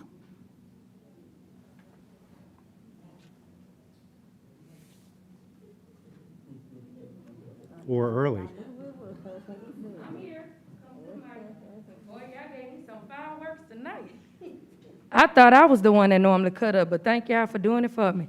So, I think that it was a downright disgrace for GE Planning to come up here. If they was rejected by St. Mary Parish and Lafayette, that says a whole hell of a lot. I tell you that. So, but the lack of disrespect that he had for our Vice President, Board Member Don Collins, and Board Member Evelyn Ware Jackson. I commend you for being so respectful and holding your composure, because I know that that was hard. And I thank you, Board President Tapman, for actually stepping in. But when it comes to people like me to actually come up and speak, we only allow me and the rest of the general public 3 minutes, and we really should have cut the mic off on him a long time ago, because that was a downright disgrace, especially when my child is present. For him to actually witness such rudeness, rude, inconsiderate, lack of compassion, lack of sympathy, empathy, hell, the list can go on and on. But he definitely didn't live up to what our strategic plan is. So if he can't do anything according to our strategic plan right here at the microphone, then that means he definitely is not going to do anything in line with our mission as it reflects on the student body for reapportionment. This is even more reason why data center should actually be chosen, because he came up here and he actually carried himself with dignity and respect, integrity and character. That is something that we're supposed to be building in our children every single day. I think that we definitely need to make sure that we as a board don't try to do it on our own, because we can't even we can't even handle our budget. Let's be real. It took us more than 9 meetings to actually do a strategic plan. So I wouldn't advise that we actually try to do this ourselves, but I definitely do believe we should seek the expertise of the gentleman right here that carried himself with so much respect. And I want to tell him thank you for being a man of God and actually showing people what real integrity look like. Thank you. Thank you, Ms. Corley.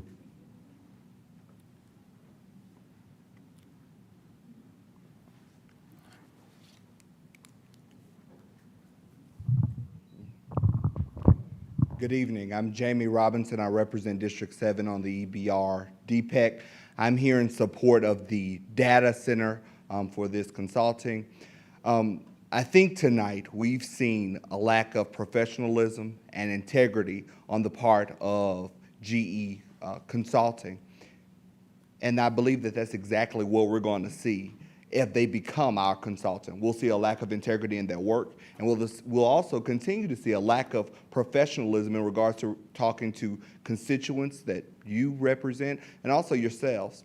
And when you think of what he talked about and what he's going to do and what's going to be his vision as he moves forth, if he's considered to be your consultant, he said 2 things. He said, first off, we're going to make sure that you guys are comfortable with the plan. And we're going to make sure that the members of the community are okay with the plan.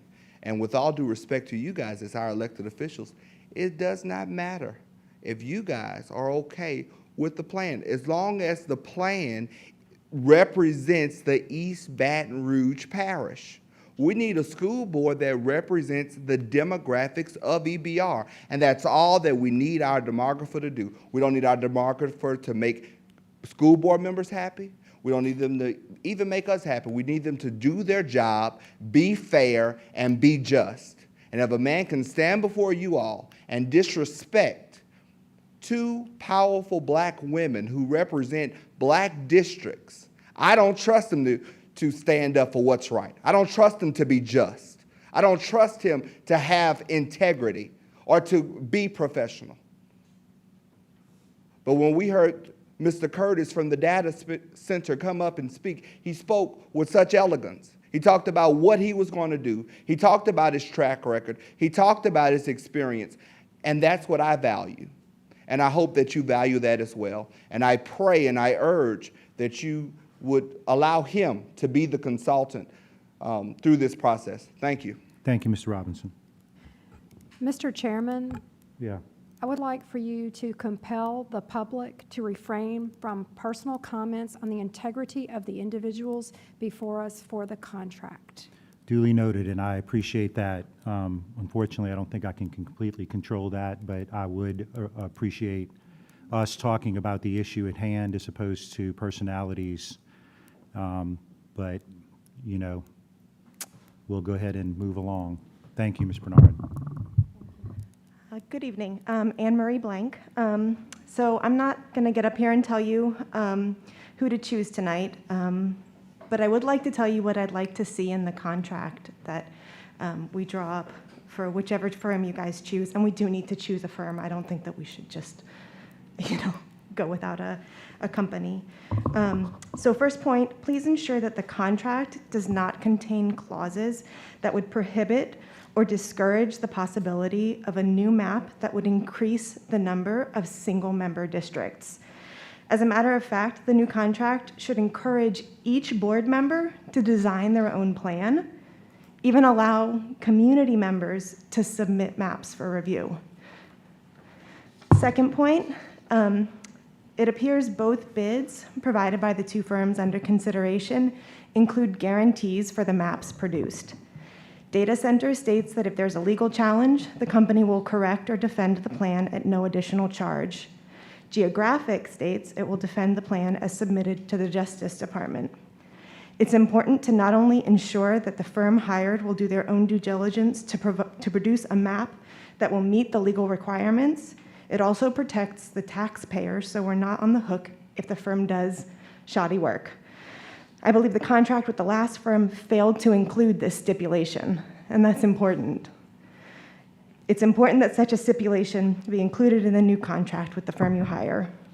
My third point, less to do with the contract, but the last firm's presentation, and that's the one that resigned, omitted critically important information. So I hope another presentation will be made to the school board and to the public, and that the presentation will include some important history, particularly from the last decade, in order to make an informed decision. The members of this board and stakeholders need to know the following: that in 2010, the board consisted of 12-member districts. In 2012, it was reduced from 12 to 11 single-member districts. In 2013, the Voting Rights Act was essentially gutted, and our maps were no longer subjected to pre-clearance by the Department of Justice. So then in 2014, the board was compelled to reduce again from 11 to 9 single-member districts. That map, the map we're currently using, was never subject to pre-clearance. So I'd like the last map approved for the Department of Justice was that 11 single-member district map, and I just want to make sure that we entertain that idea of expanding the board again. Thank you. Thank you, Ms. Blank.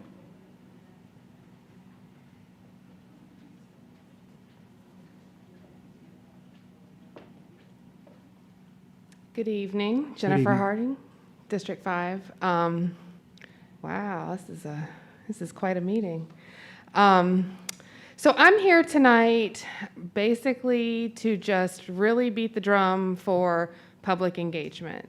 I am really, really disappointed in the tone and tenor of this whole discussion tonight, but also, stuff that ended up in the paper and how it seems that there's some sniping and lack of unity on this board that is going to be not productive for this process going forward. And so I think we need to refocus and recenter and reprioritize the community that you serve.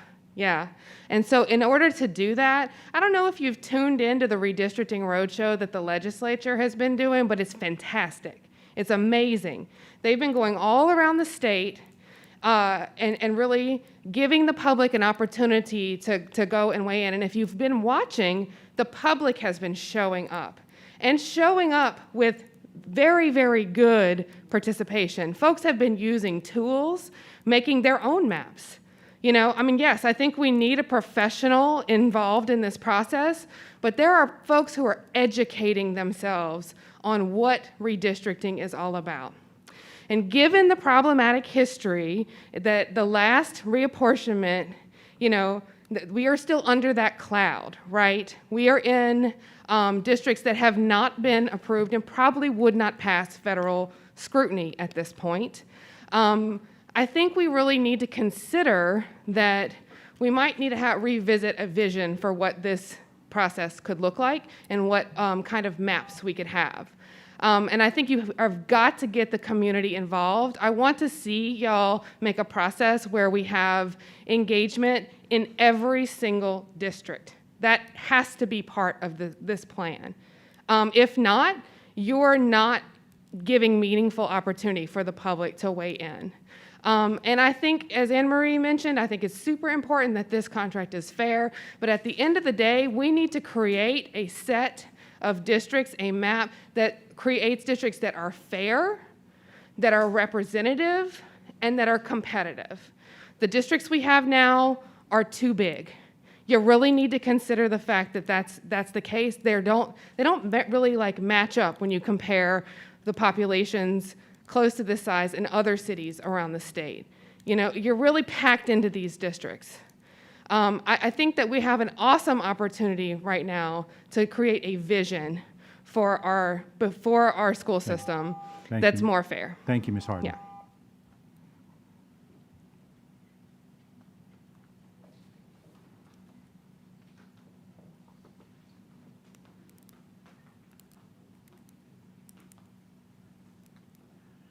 Good evening, board members. My name is Maria Harmon.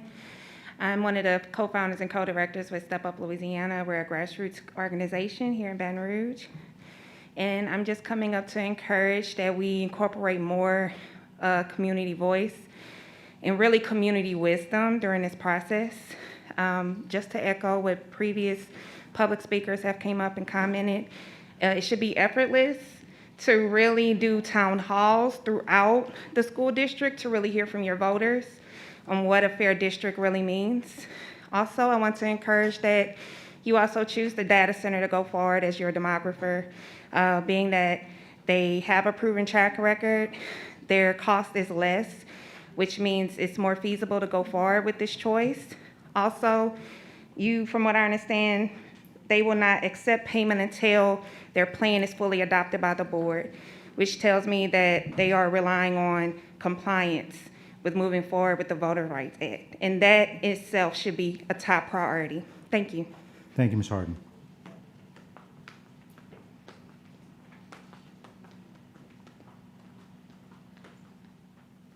All right, Anshel Bradford again. For item number 3 that we're on, if the data center or any of the remaining contract recipients can abide by and commit to the drawing of maps that are racially proportional and inherently competitive, then please award them the contract. If none of the proposed contract recipients can meet those 2 metrics, then please continue the search. We're ready for a profound change in how our political system functions, or whether we are ready for a fully functional democracy and transparent processes that guide the decisions that impact all of our lives on a daily basis. As I stated in my redistricting commentary on Tuesday night at the Roadshow at Southern, there is just no incentive for elected leaders to meet with their constituents. We are all beholden by a minority of folks that generally are either driven by the business community or by the undermining of the Baton Rouge government as a whole. Districts should be competitive, and incumbents should never think that they are safe because they're competitive. Thank you. Thank you, Ms. Bradford.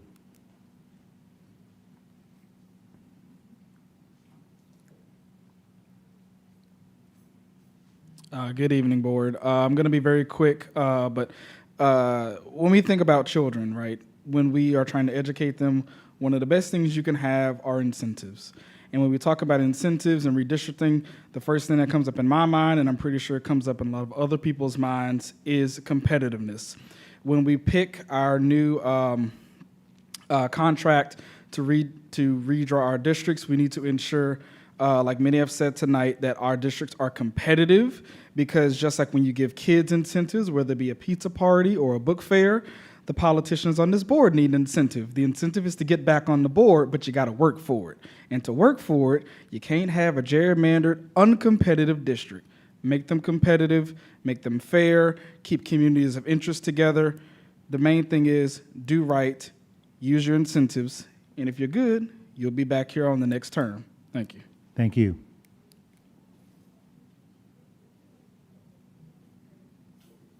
I don't see any other comments from the audience.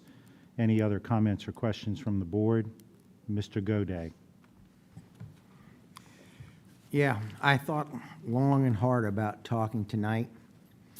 I was not going to, but a lot of things have been said that I think I need to discuss.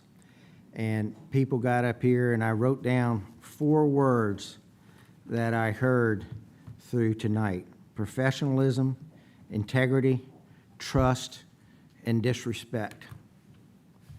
So I'd like to take this moment to bring in a few facts about those 4 items. I have here articles from the New Orleans newspaper.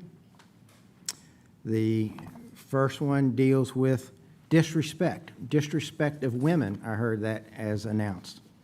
So this is an article, the title of it says that Cedric Floyd cost Jefferson Parish District another $22,500.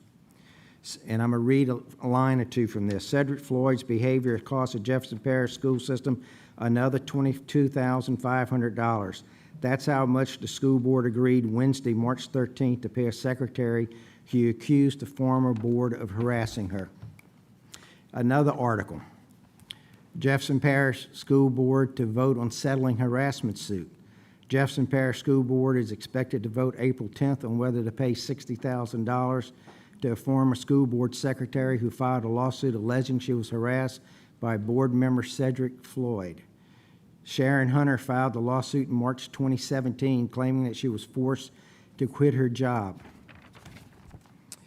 So that kind of goes to the disrespect, particularly disrespect of women. Now, as far as integrity, and I'm glad that one of our board members talked about the judge not doubting the word of a judge. Flyer sent out in Jefferson Parish School Board race inaccurate and scurrilous, judge says. Calling its contents inaccurate and scurrilous, a state district judge on Tuesday ordered Jefferson Parish School Board member Cedric Floyd not to further distribute a misleading flyer about his opponent in the Saturday runoff in the District 5 seat. Floyd continued to assert in the Gretna courtroom that the flyer was technically correct, but the 24th District Judicial Judge, Nancy Miller, disagreed. Clearly, the flyer contains inaccurate and scurrilous information about Mr. Dickerson. Miller said before granting the restraining order, which also prevents Floyd from publicizing the flyer's allegations. So that kind of goes around integrity and trust. Professionalism. Cedric Floyd, Jefferson Parish School Board member, must stay 3 feet away from a colleague, judge rules. Again, a district judge. State district judge granted a preliminary injunction Monday against Jefferson Parish School Board member Cedric Floyd, ordering him to stay at least 3 feet away from board member Michael Deslesderner. The ruling extends a temporary restraining order that Deslesderner won against Floyd after a dust-up between the two men at a July 2nd board meeting. Professionalism, okay? In working with folks, this is another article. With the defeat of Cedric Floyd, Jefferson Parish School Board loses a controversial firebrand. It says in here by the, a quote from the,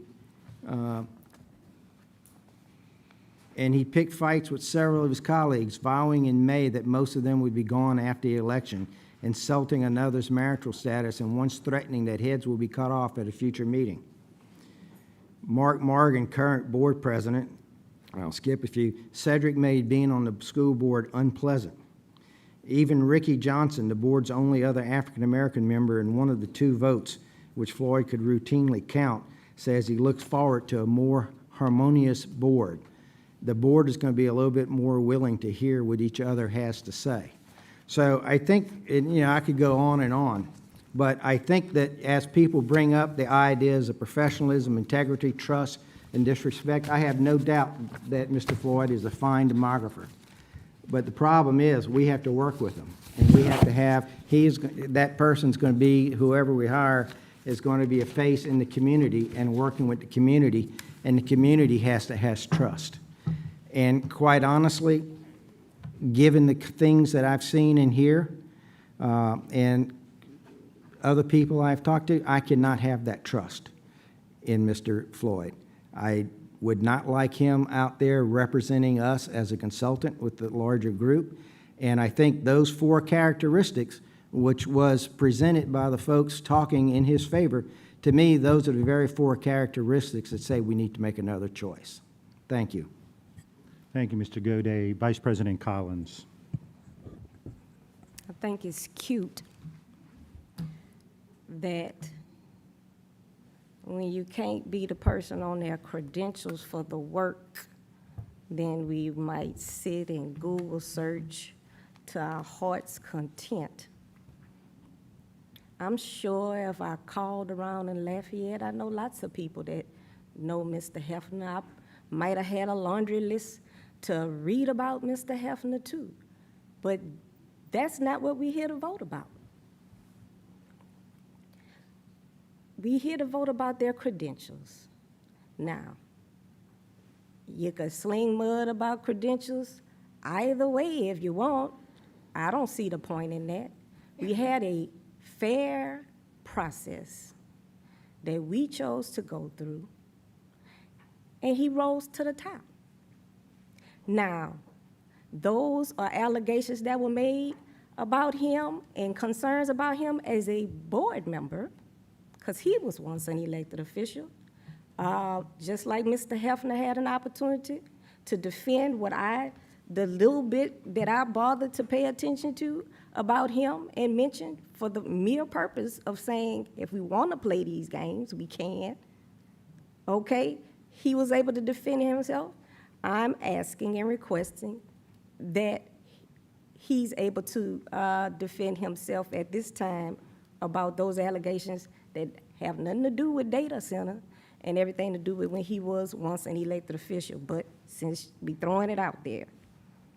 Well, thank you. As a Jefferson Parish School Board member, it was muddy.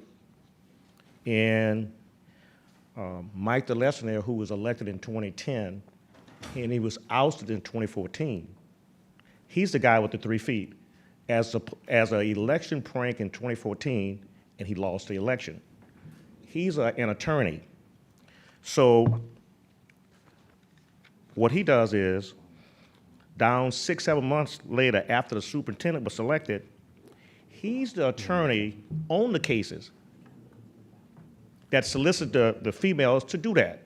Mike DeLessner, about the 3 feet, he was ousted from the board, and he took cases that the court, let me just say this though.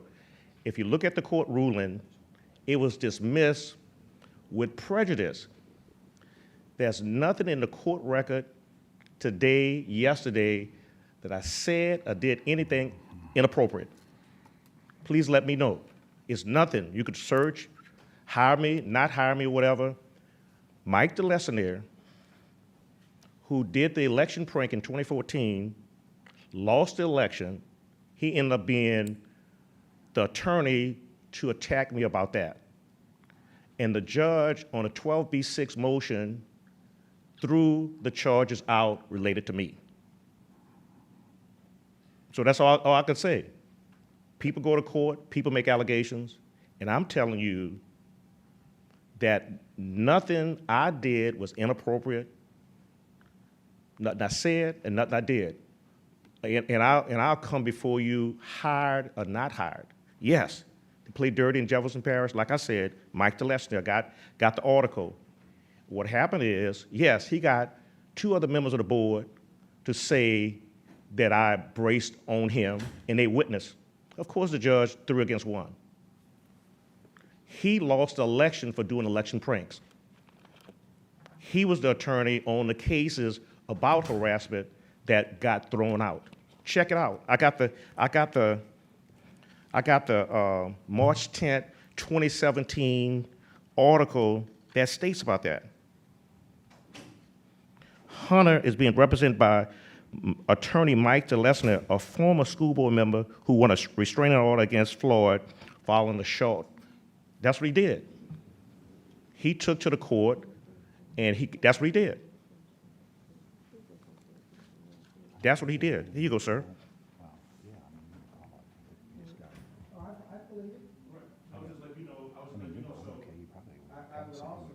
Article says that your name was dropped after the agreement was made for payment, and that was part of the return for Well, payment. let me just say this though. Let me just say this. I was dismissed with prejudice, and also before it was dismissed, the judge in a 12B6 motion took the stuff out. And in fact, in my car, just because I thought maybe it'd come up, I got it. It was October 17, 2017, I got the court order. Thank So you. every allegation against me was dismissed by the court. And Thank I'll you. give you that court order after this, no matter what happens.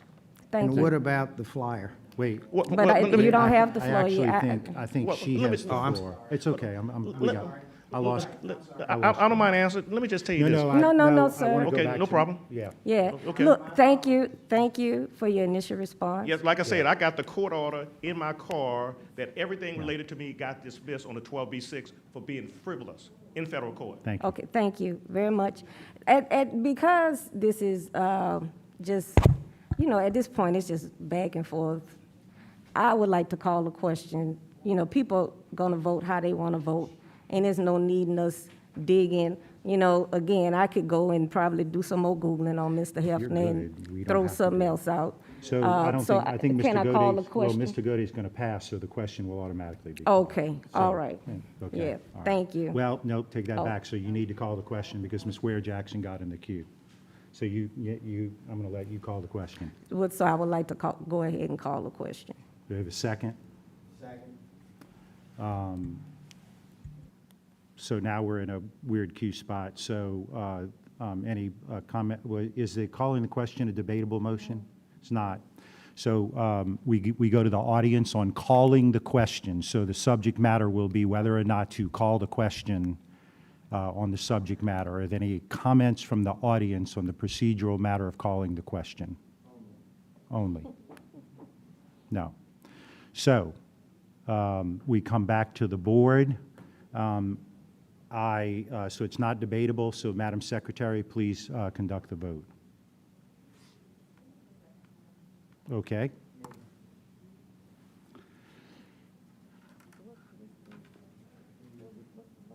It's got to be 2/3, I think.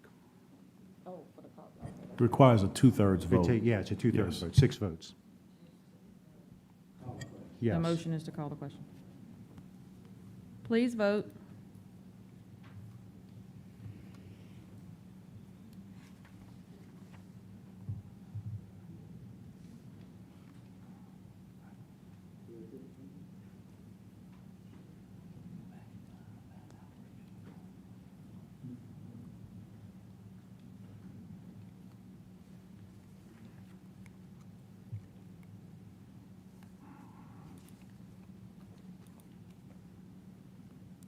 The motion carries.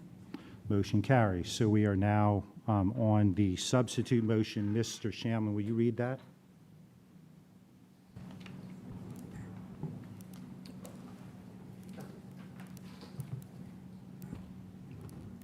Substitute motion to approve geographic planning and demographic services as a consultant for reapportionment and redistricting services for the East Baton Rouge Parish School Board. Okay. Thank you. Madam Secretary, please conduct the vote.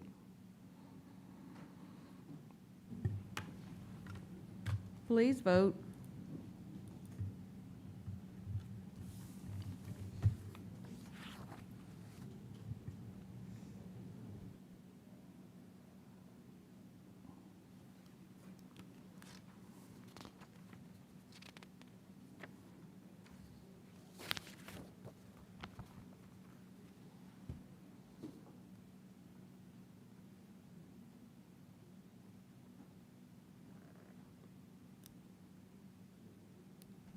The motion carries. The motion passes. We now go to the consent agenda, back on the agenda. Ms. Ware Jackson.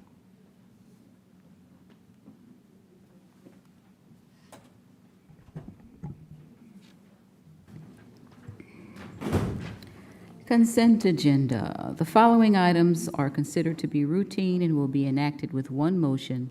There will be no separate discussion of items unless a board member so requests, in which event the item will be removed from the consent agenda and considered as an item on the regular agenda for a separate vote preceding the last item on the regular agenda. 2, contract request to withdraw. Consideration of a request to accept the request, consideration of a request to accept the request of Strategic Demographics, LLC, to withdraw from its contract for reapportionment and redistricting services. 3, grant. Consideration of a request for the approval of the U.S. Environmental Protection Agency Clean Diesel Grant in the amount of $733,975 to replace 20 diesel-fueled buses, strategic alignment, operational excellence. 4, Magnet Schools Assistance Program grant. Consideration of a request for the approval of a voluntary desegregation plan for the cohort of schools for the 2022-2027 through 2027 Magnet Schools Assistance Program, MSAP grant. Strategic alignment, operational excellence. 5, grants, ESSER. Consideration of a request for the approval of the following grants. A, ESSER 2, Action 2, Coronavirus Response and Relief Supplemental Appropriations Grant in the amount of $32,191,911. B, ESSER 3, Action 2, American Rescue Plan Act grant in the amount of $115,677,532. Strategic alignment, student achievement, exemplary customer service, operational excellence, and employee development. 6, professional services contracts. Consideration of a request for the approval of the professional services contracts between the East Baton Rouge Parish School System and the following. A, Presence Learning, Inc. in the amount of $50,000 to provide synchronous, individualized, one-on-one counseling teletherapy. Funding source, IDEA 611, strategic alignment, student achievement. B, Deaf Focus in the amount of $18,000 to provide sign language services during the Committee of the Whole and regular board meetings. Funding source, general fund, strategic alignment, exemplary customer service. 7, revenue anticipation note. Consideration of a request for the approval of the resolution giving preliminary approval to the issuance of not exceeding $35 million of revenue anticipation note of the East Baton Rouge Parish School Board, State of Louisiana, providing certain terms of said notes, making application to the State Bond Commission for approval of said notes, and providing for other matters in connection therewith. 8, bond resolution. Consideration of a request for the approval of a resolution authorizing the issuance and sale by the East Baton Rouge Parish School Board, State of Louisiana, of its not exceeding $35 million, revenue anticipation note, providing for the terms and payment thereof, and providing for other matters in connection therewith. 9, Oversight Committee. Consideration of a request for approval of the semi-annual financial tax plan update and the 2020-2021 preliminary actual results for propositions 1, 2, and 3, strategic alignment, operational excellence. 10, Oversight Committee, Forest Heights Academy of Excellence expansion. Consideration of a request for the approval of the recommendation of the Oversight Committee to modify a plan to improve facilities, technology, discipline, and compensation in the East Baton Rouge Parish School System tax plan to allow for the construction of a 6th through 8th grade visual and performing arts middle school facility on the Forest Heights Academy of Excellence property. Funding source, tax plan, strategic alignment, student achievement.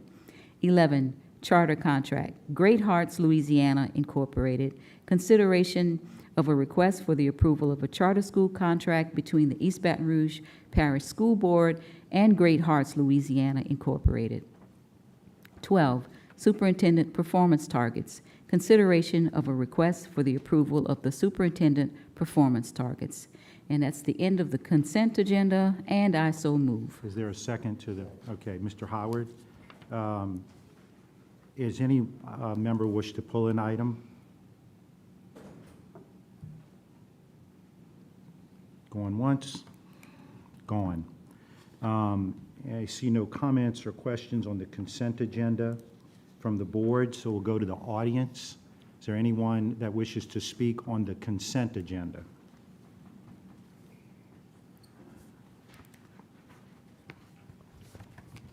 How you doing tonight? I would love to respectfully ask the board to pull items number 10, because Board Member Dadris Lannis said that we were going to do that one today at this board meeting at the COW. And actually, number 12, because number 12, the superintendent's performance targets, that was not actually presented at the committee of the whole meeting. And so respectfully, we should allow the public to actually be entertained with what his actual targets are going to be, especially as they relate to children with disabilities, because it definitely was not reflected on the board docs. So please make sure that we put that in there, and that we actually bring those items to the table. But if not, then I definitely say that what we have right now listed as a target for him, they're not measurable. They had no measures whatsoever. And so we definitely have to make sure, like Board Member Gode said, character, integrity, inclusivity, equity, all that need to be included in that target, especially if we're giving him a $10,000 bonus. Thank you. Thank you, Ms. Corley. Any other comments on the consent agenda? Seeing none, we come back to the board. Seeing no comments or questions from the board, Madam Secretary, please conduct the vote. Please vote.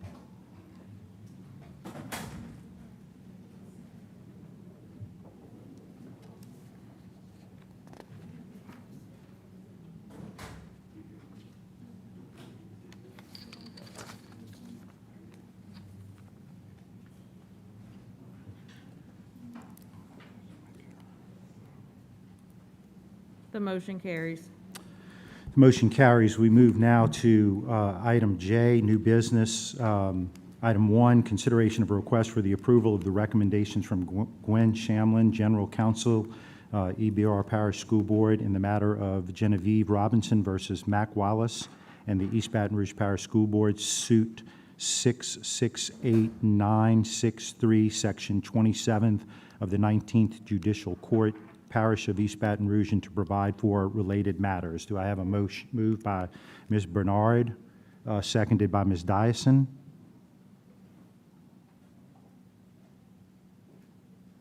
See any comments? Seeing no comments or questions from the board, I'll go to the audience on item J1.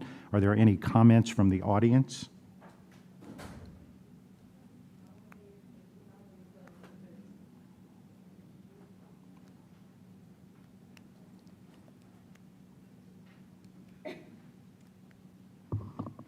I want to talk about litigation. And the reason why is because we continue to have litigation on every single agenda, every single one. That's problematic, especially when we just voted to have someone do reapportionment and talked about litigation for roughly how long? I don't know. Was any of the board members keeping count? But litigation. How much litigation would our school system have to pay and have to deal with when we have the police called on parents for no reason?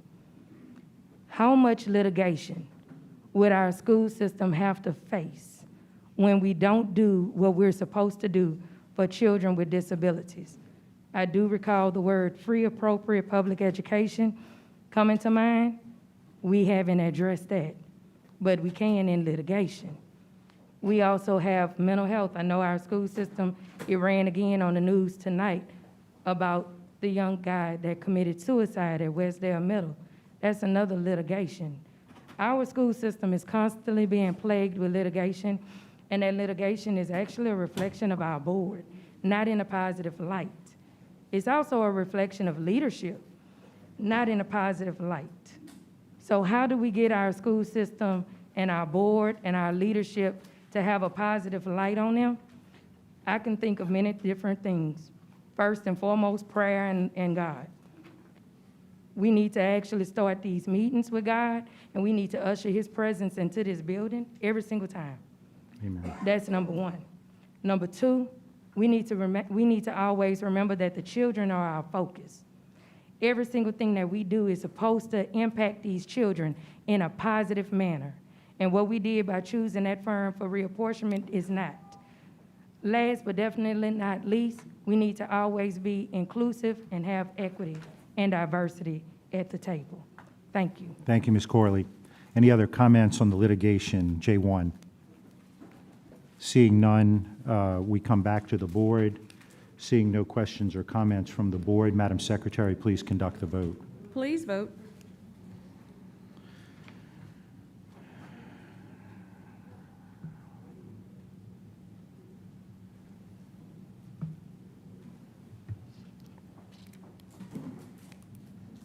The motion carries. Thank you. I move to item J2 and may need a little help from council because how the motion would be made. But item J2 under new business, consideration of a request for the approval of a resolution providing written notice to the Board of Commerce and Industry outlining the East Baton Rouge Parish School Board's recommendation to the board regarding Tin Roof Brewing Company's noncompliance with the industrial tax exemption program contract for years 2018, 19, and 20. The motion, what is the motion, Mr. Shamlin? Can you walk us through this? Because this is new for everybody on the board. Yes, sir. And so my recommendation would be, and I'll read a sample motion, then I'll explain a little bit about what we're doing. And I think Donnie Miller is here to speak and more to provide some additional information following the conversation earlier. So the motion would be to approve a resolution to provide written notice to the Board of Commerce and Industry outlining the East Branch Parish School Board's recommendation regarding the company at whatever subject company we're discussing there too tonight. It's non-compliance with the industrial tax exemption program contract for the year and whichever years we're addressing. And then each resolution provides three options, and the board can choose one of three or create a fourth option or an additional option that they would choose to go with, right? The three options on the resolution are to take no action, to suspend the company's participation in the program for the given year, or to terminate participation in the program completely. Now, I spoke with Donnie earlier. We talked through this. The board should know, and I think I sent an email earlier today explaining this. The board's not limited to those three options. Those are three options that we've discussed at length. Board president and I met with virtually with a larger group to kind of talk through how this would operate. So this is a new issue for us, and we're kind of navigating it for the first time. Okay. Next two items would have the same motion. So the motion basically tracks the title of the resolution. And then what the action is. Taking the action, that's Okay. correct. Ms. Bernard? In light of the fact that the Metro Council last night took no action, I would like to propose another option. One would be that we take no action, but that we also send a strongly worded letter to them that there will be consequences if it happens again, and we would like So you have that motion? Because if you do, I'll see if there's a second.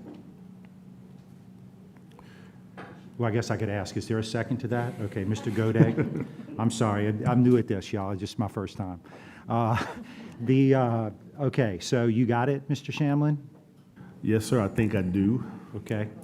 So the motion would be to approve the resolution, and I won't read the long title, but to approve the resolution to take no action, but to send a strongly worded letter to the company regarding the non-compliance. yes to Tin Roof. Thank you. The Tin Roof, yeah. Okay, so we have a motion and a second.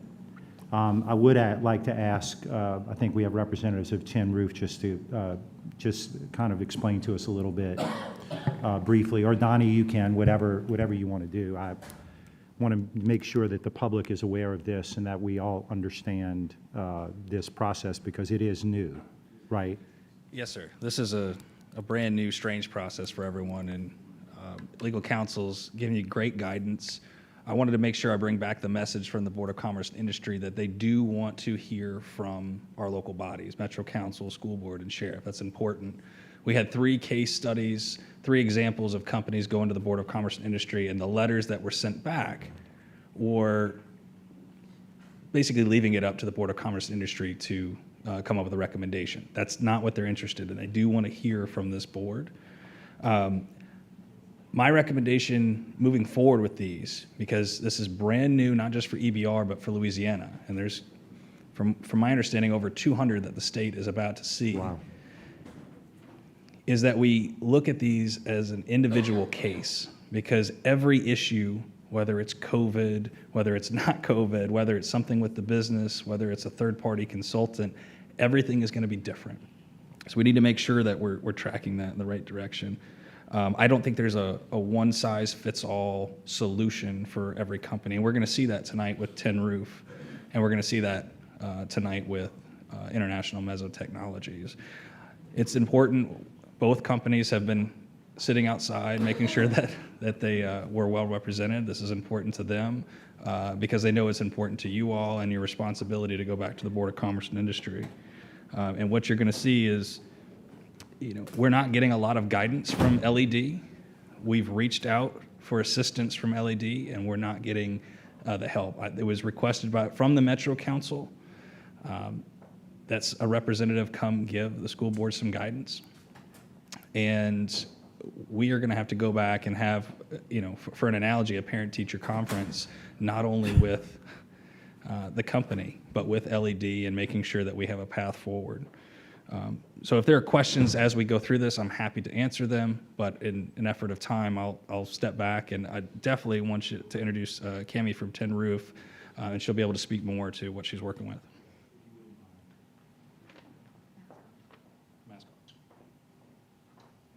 Good evening. My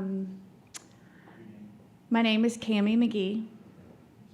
Yes, and I'm pretty much the general manager, CEO at Tin Roof Brewing Company, a position that I did not start off with at our company. It is something I kind of inherited along the way in between ownership and leadership changes. And in that process is kind of where the ball was dropped on our part.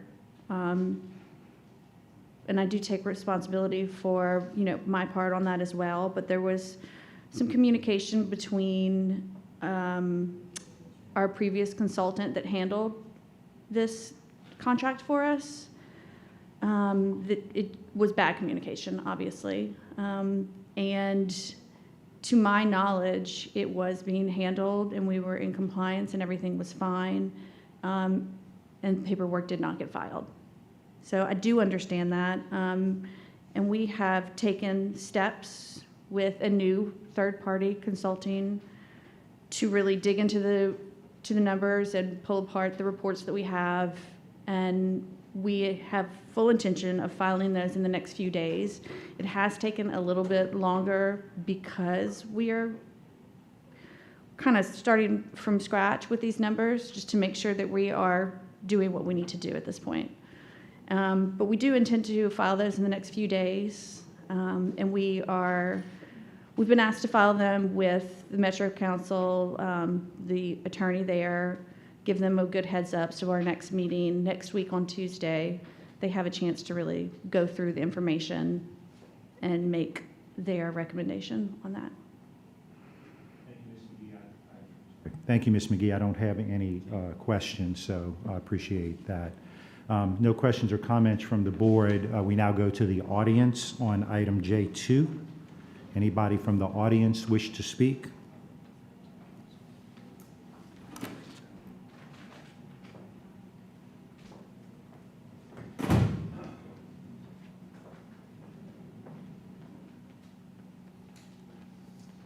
Good evening. I'm Angela Reams Brown, President of the East Baton Rouge Federation of Teachers and Support Workers. I've been sitting in the other room, listening and observing my board members as they try to decide the fate of the boys and girls in this district that they've been elected to make decisions on. Now, we went down the path of the ITEP exemption some years ago. For years, we weren't getting any money. Somebody decided that the school system, the city council, the fire department, and police department didn't need their share of taxes. We have passed millages on our citizens to ensure that this district has the money needed to hire certified staff and make sure that our boys and girls learn what they need to learn. We put standards in place to ensure that exemptions, if they were given, these standards had to be lived up to. And yet tonight, you want to sit there and consider giving a company additional time, additional leeway not to pay their taxes? But we don't have enough teachers, we don't have enough support workers, we have dilapidated schools, we don't have enough cafeteria workers. So I'm trying to figure out in my mind of minds, how could you possibly think that it would be okay? I don't care about no COVID. We still function as a school district during COVID. We still had to pay our teachers, we had to pay our support workers, and going forward, we are still going to need to do that. Now, I'm going to be very honest with you. It's going to be difficult for me to support any tax or millage going forward if you start giving money away as though we don't need it as a district. So for those of you that are thinking of approving, letting Tin Roof Brewery and the other company get away with not paying their fair share, if I were you, I'd think again. Thank you. Thank you, Ms. Brown. Any other comments from the audience?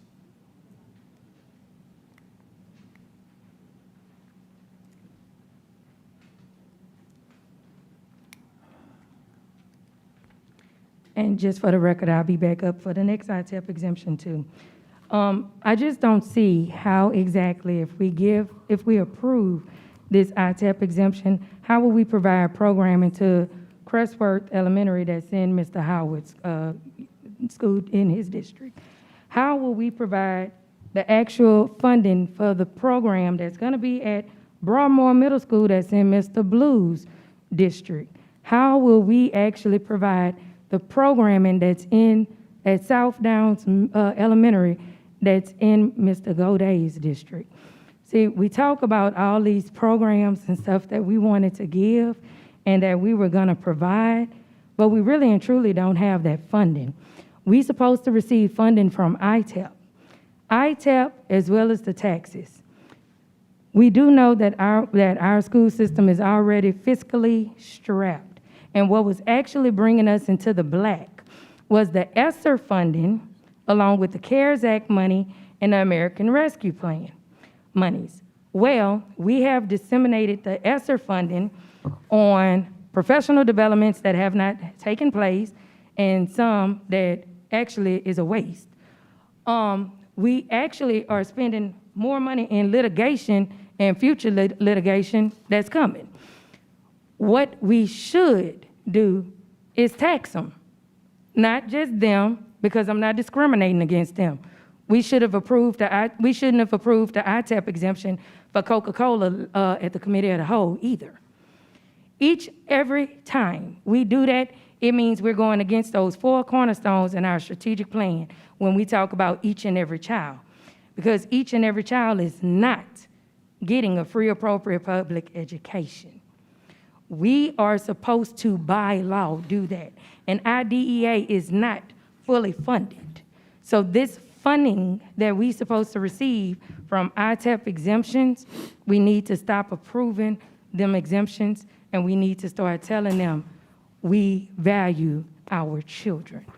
So valuing our children meaning the money coming to our system. So we have to tell them no. Thank you. Thank you, Ms. Corley. Any other comments from the audience? Seeing no further comments from the audience and no comments or questions from the board, Madam Secretary, please conduct the vote. Please vote.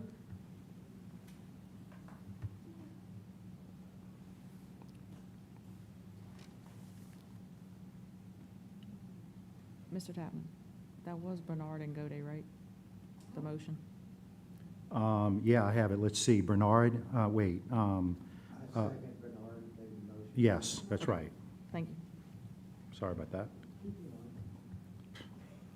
I want Mr. Shamlin to go back through the agenda and make sure we hit everything. Spinning.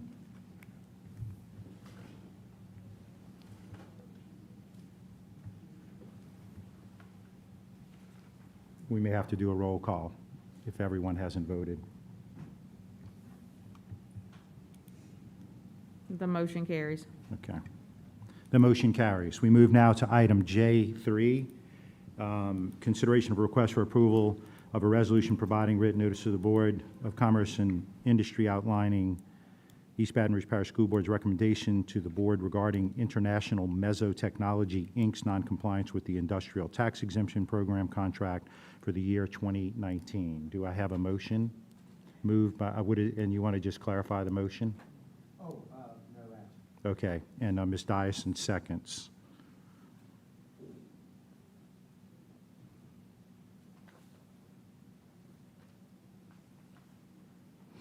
I'm sorry, Ms. Bernard, you were, that was for? No, I have a question. Okay, yes, ma'am. Ms. Bernard. Mr. Miller, do you know the answer to some of these questions? What exactly happened with Mezzo? Can you tell us? Yes, and I have Mr. Kevin Kelly out in the overflow room, the CEO, to come also speak. Yeah. Yes. Mr. Kevin, if you wouldn't mind walking in. But this is a company that this is their third ITEP that they've filed for, and they're following a baseline of jobs. So when you file your application, you have your baseline of where you were and then where you're headed. The company fell below that baseline due to 4 employees leaving on their own will. And to make sure that they got back into compliance, the company needed to make sure that they hired. And I'll let Mr. Kelly speak in a moment. The key takeaways are they were out of compliance for 6 days.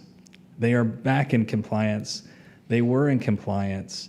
They've got a great trajectory for growth, and they're going to make more investments into the community. The action that was taken by the Metro Council was no action because of it was a 6-day issue. And I think the comments aren't going to be about the ITEP program, but we need to be talking about the non-compliance today. But I hope that answers your question. Thank you, Mr. Miller.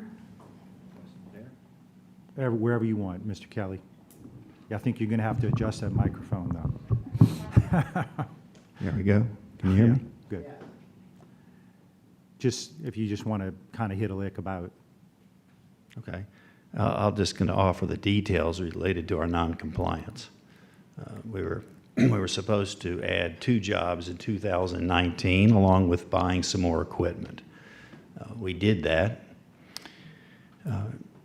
and by October of 2019, we were in compliance. Then, for a variety of reasons, we lost a couple people. We let go a couple people, and a couple people just left. We actually did hire all 4 people back before the year was out. You can imagine the later in the year it is that you lose somebody, the harder it is to add somebody before. But we actually did add all 4 people. 2 started before January 1st, and 2 started, I think, on January 6th. So to the extent that we missed the targets because of that, that's the scope of the non-compliance. Okay. Thank you, Mr. Kelly. You're good? No, that answers my question. I was Okay. just wondering what the per day for the 6 days rate of it. Never mind. Thanks. So that, I see no other questions or comments from the board. We'll go to the audience. Is there anybody in the audience that wishes to speak on this item? Nope. Stunned. We come back to the board. No questions or comments. Madam Secretary, please call for the vote. To confirm, it was Mr. Gode and Ms. Dyson? Yep. Please vote.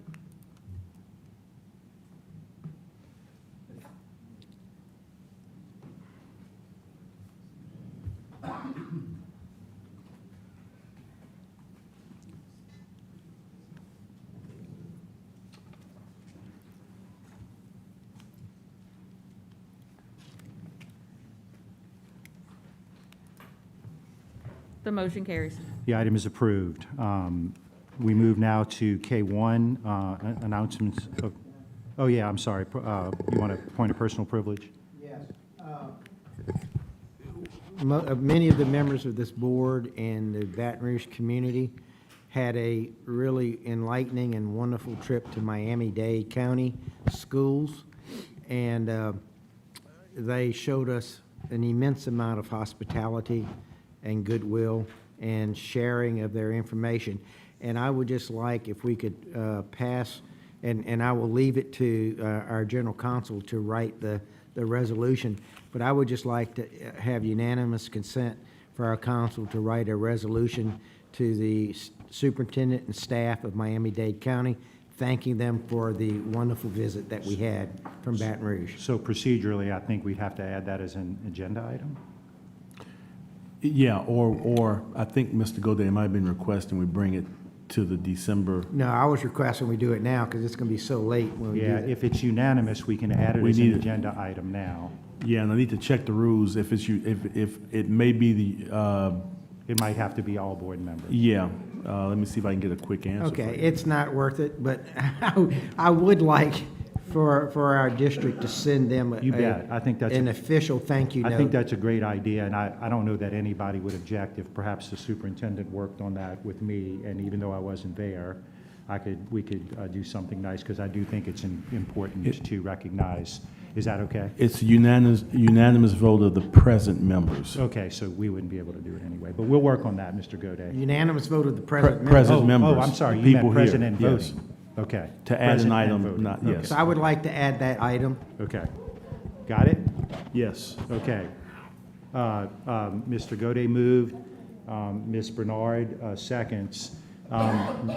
We have to go to the audience on the adding of the agenda item to thank the Miami-Dade school system. So we're good. Seeing no comments from the audience, we come back to the board. And as soon as you get that input, we're definitely ready to take that vote. I'm sorry to delay the No worries. adjournment, but I think that's important. No, that I we mean, do I'm that. excited. We're actually will probably be able to walk out and see the lunar eclipse by the I time know, we leave. 3 o'clock. so. 3 o'clock is the max.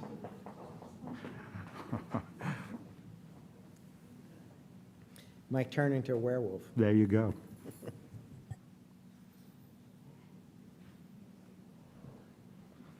I thought he said present sitting members. I was misunderstood, because they usually call it present and voting. Yeah, So procedurally, this would be a motion to add an item, No, yeah, to add an item. right? Do we need to entertain then the item itself, or would this be to add and No, approve the we item? have to add the item, and we Then- have to go back and Then approve consider it, yes.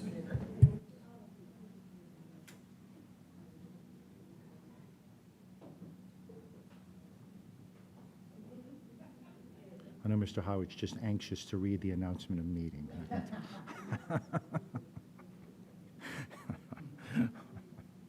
I'm sorry, but they did such a wonderful job hosting us. I think that's appropriate. It's all right. It's all good.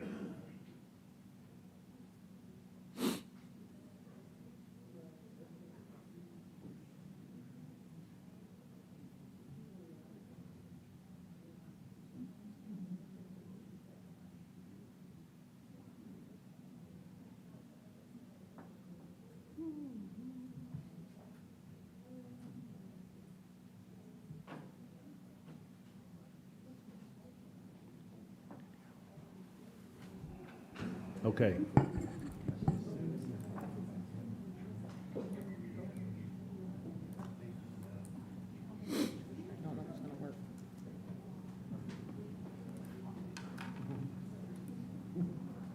Should be thought. We could wait 5 years and give them a plaque like we did for the magnet school conference. All right.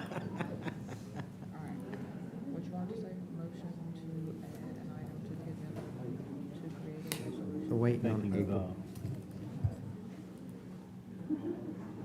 Want me to read it? Yes, we need to read it into the record. So, well, we haven't voted yet, though, No. on the adoption. Yeah, read the adoption of the agenda item. Yeah. It's a motion Motion to add an item to the agenda to create a resolution thanking the Miami-Dade school system. Yeah, okay. Who was the second? Ms. Bernard was the second. Yes. And you can conduct the vote. We already went to the audience and we came back. So this is to add the item, and then we will come back and actually approve the item or not approve the item. Please vote.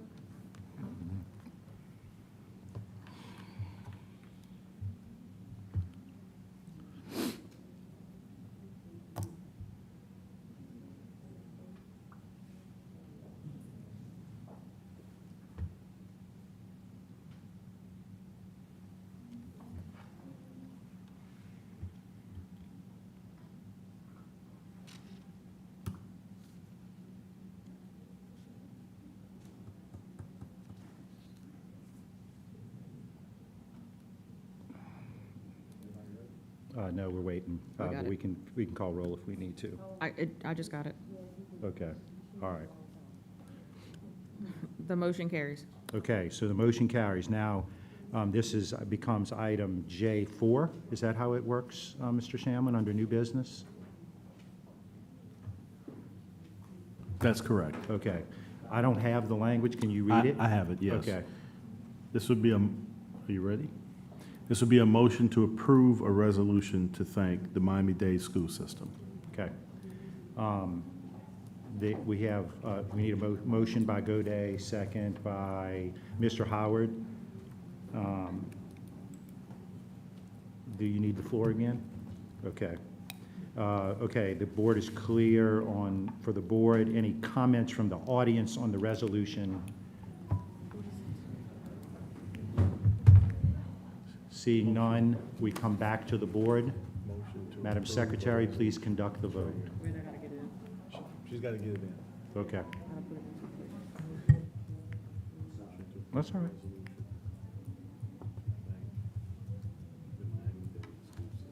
It's a nail biter.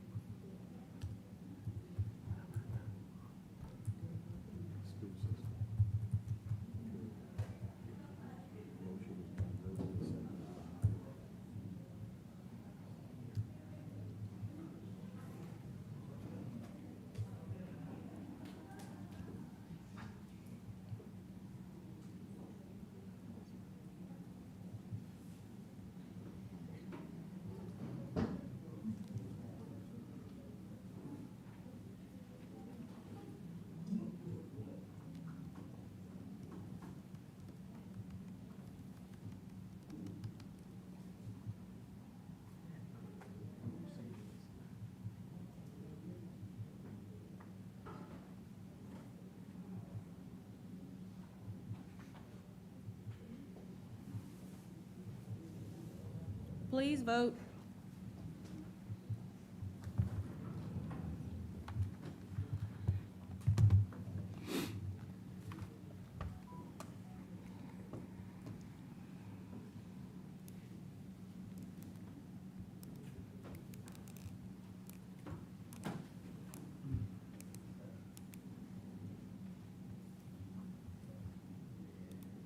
The motion carries. The resolution is approved. Announcement of meetings, Mr. Howard.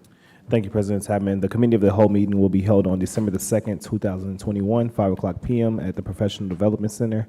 The regular board meeting is scheduled to be held on December the 16th, 2021 at 5 p.m. at the Professional Development Center.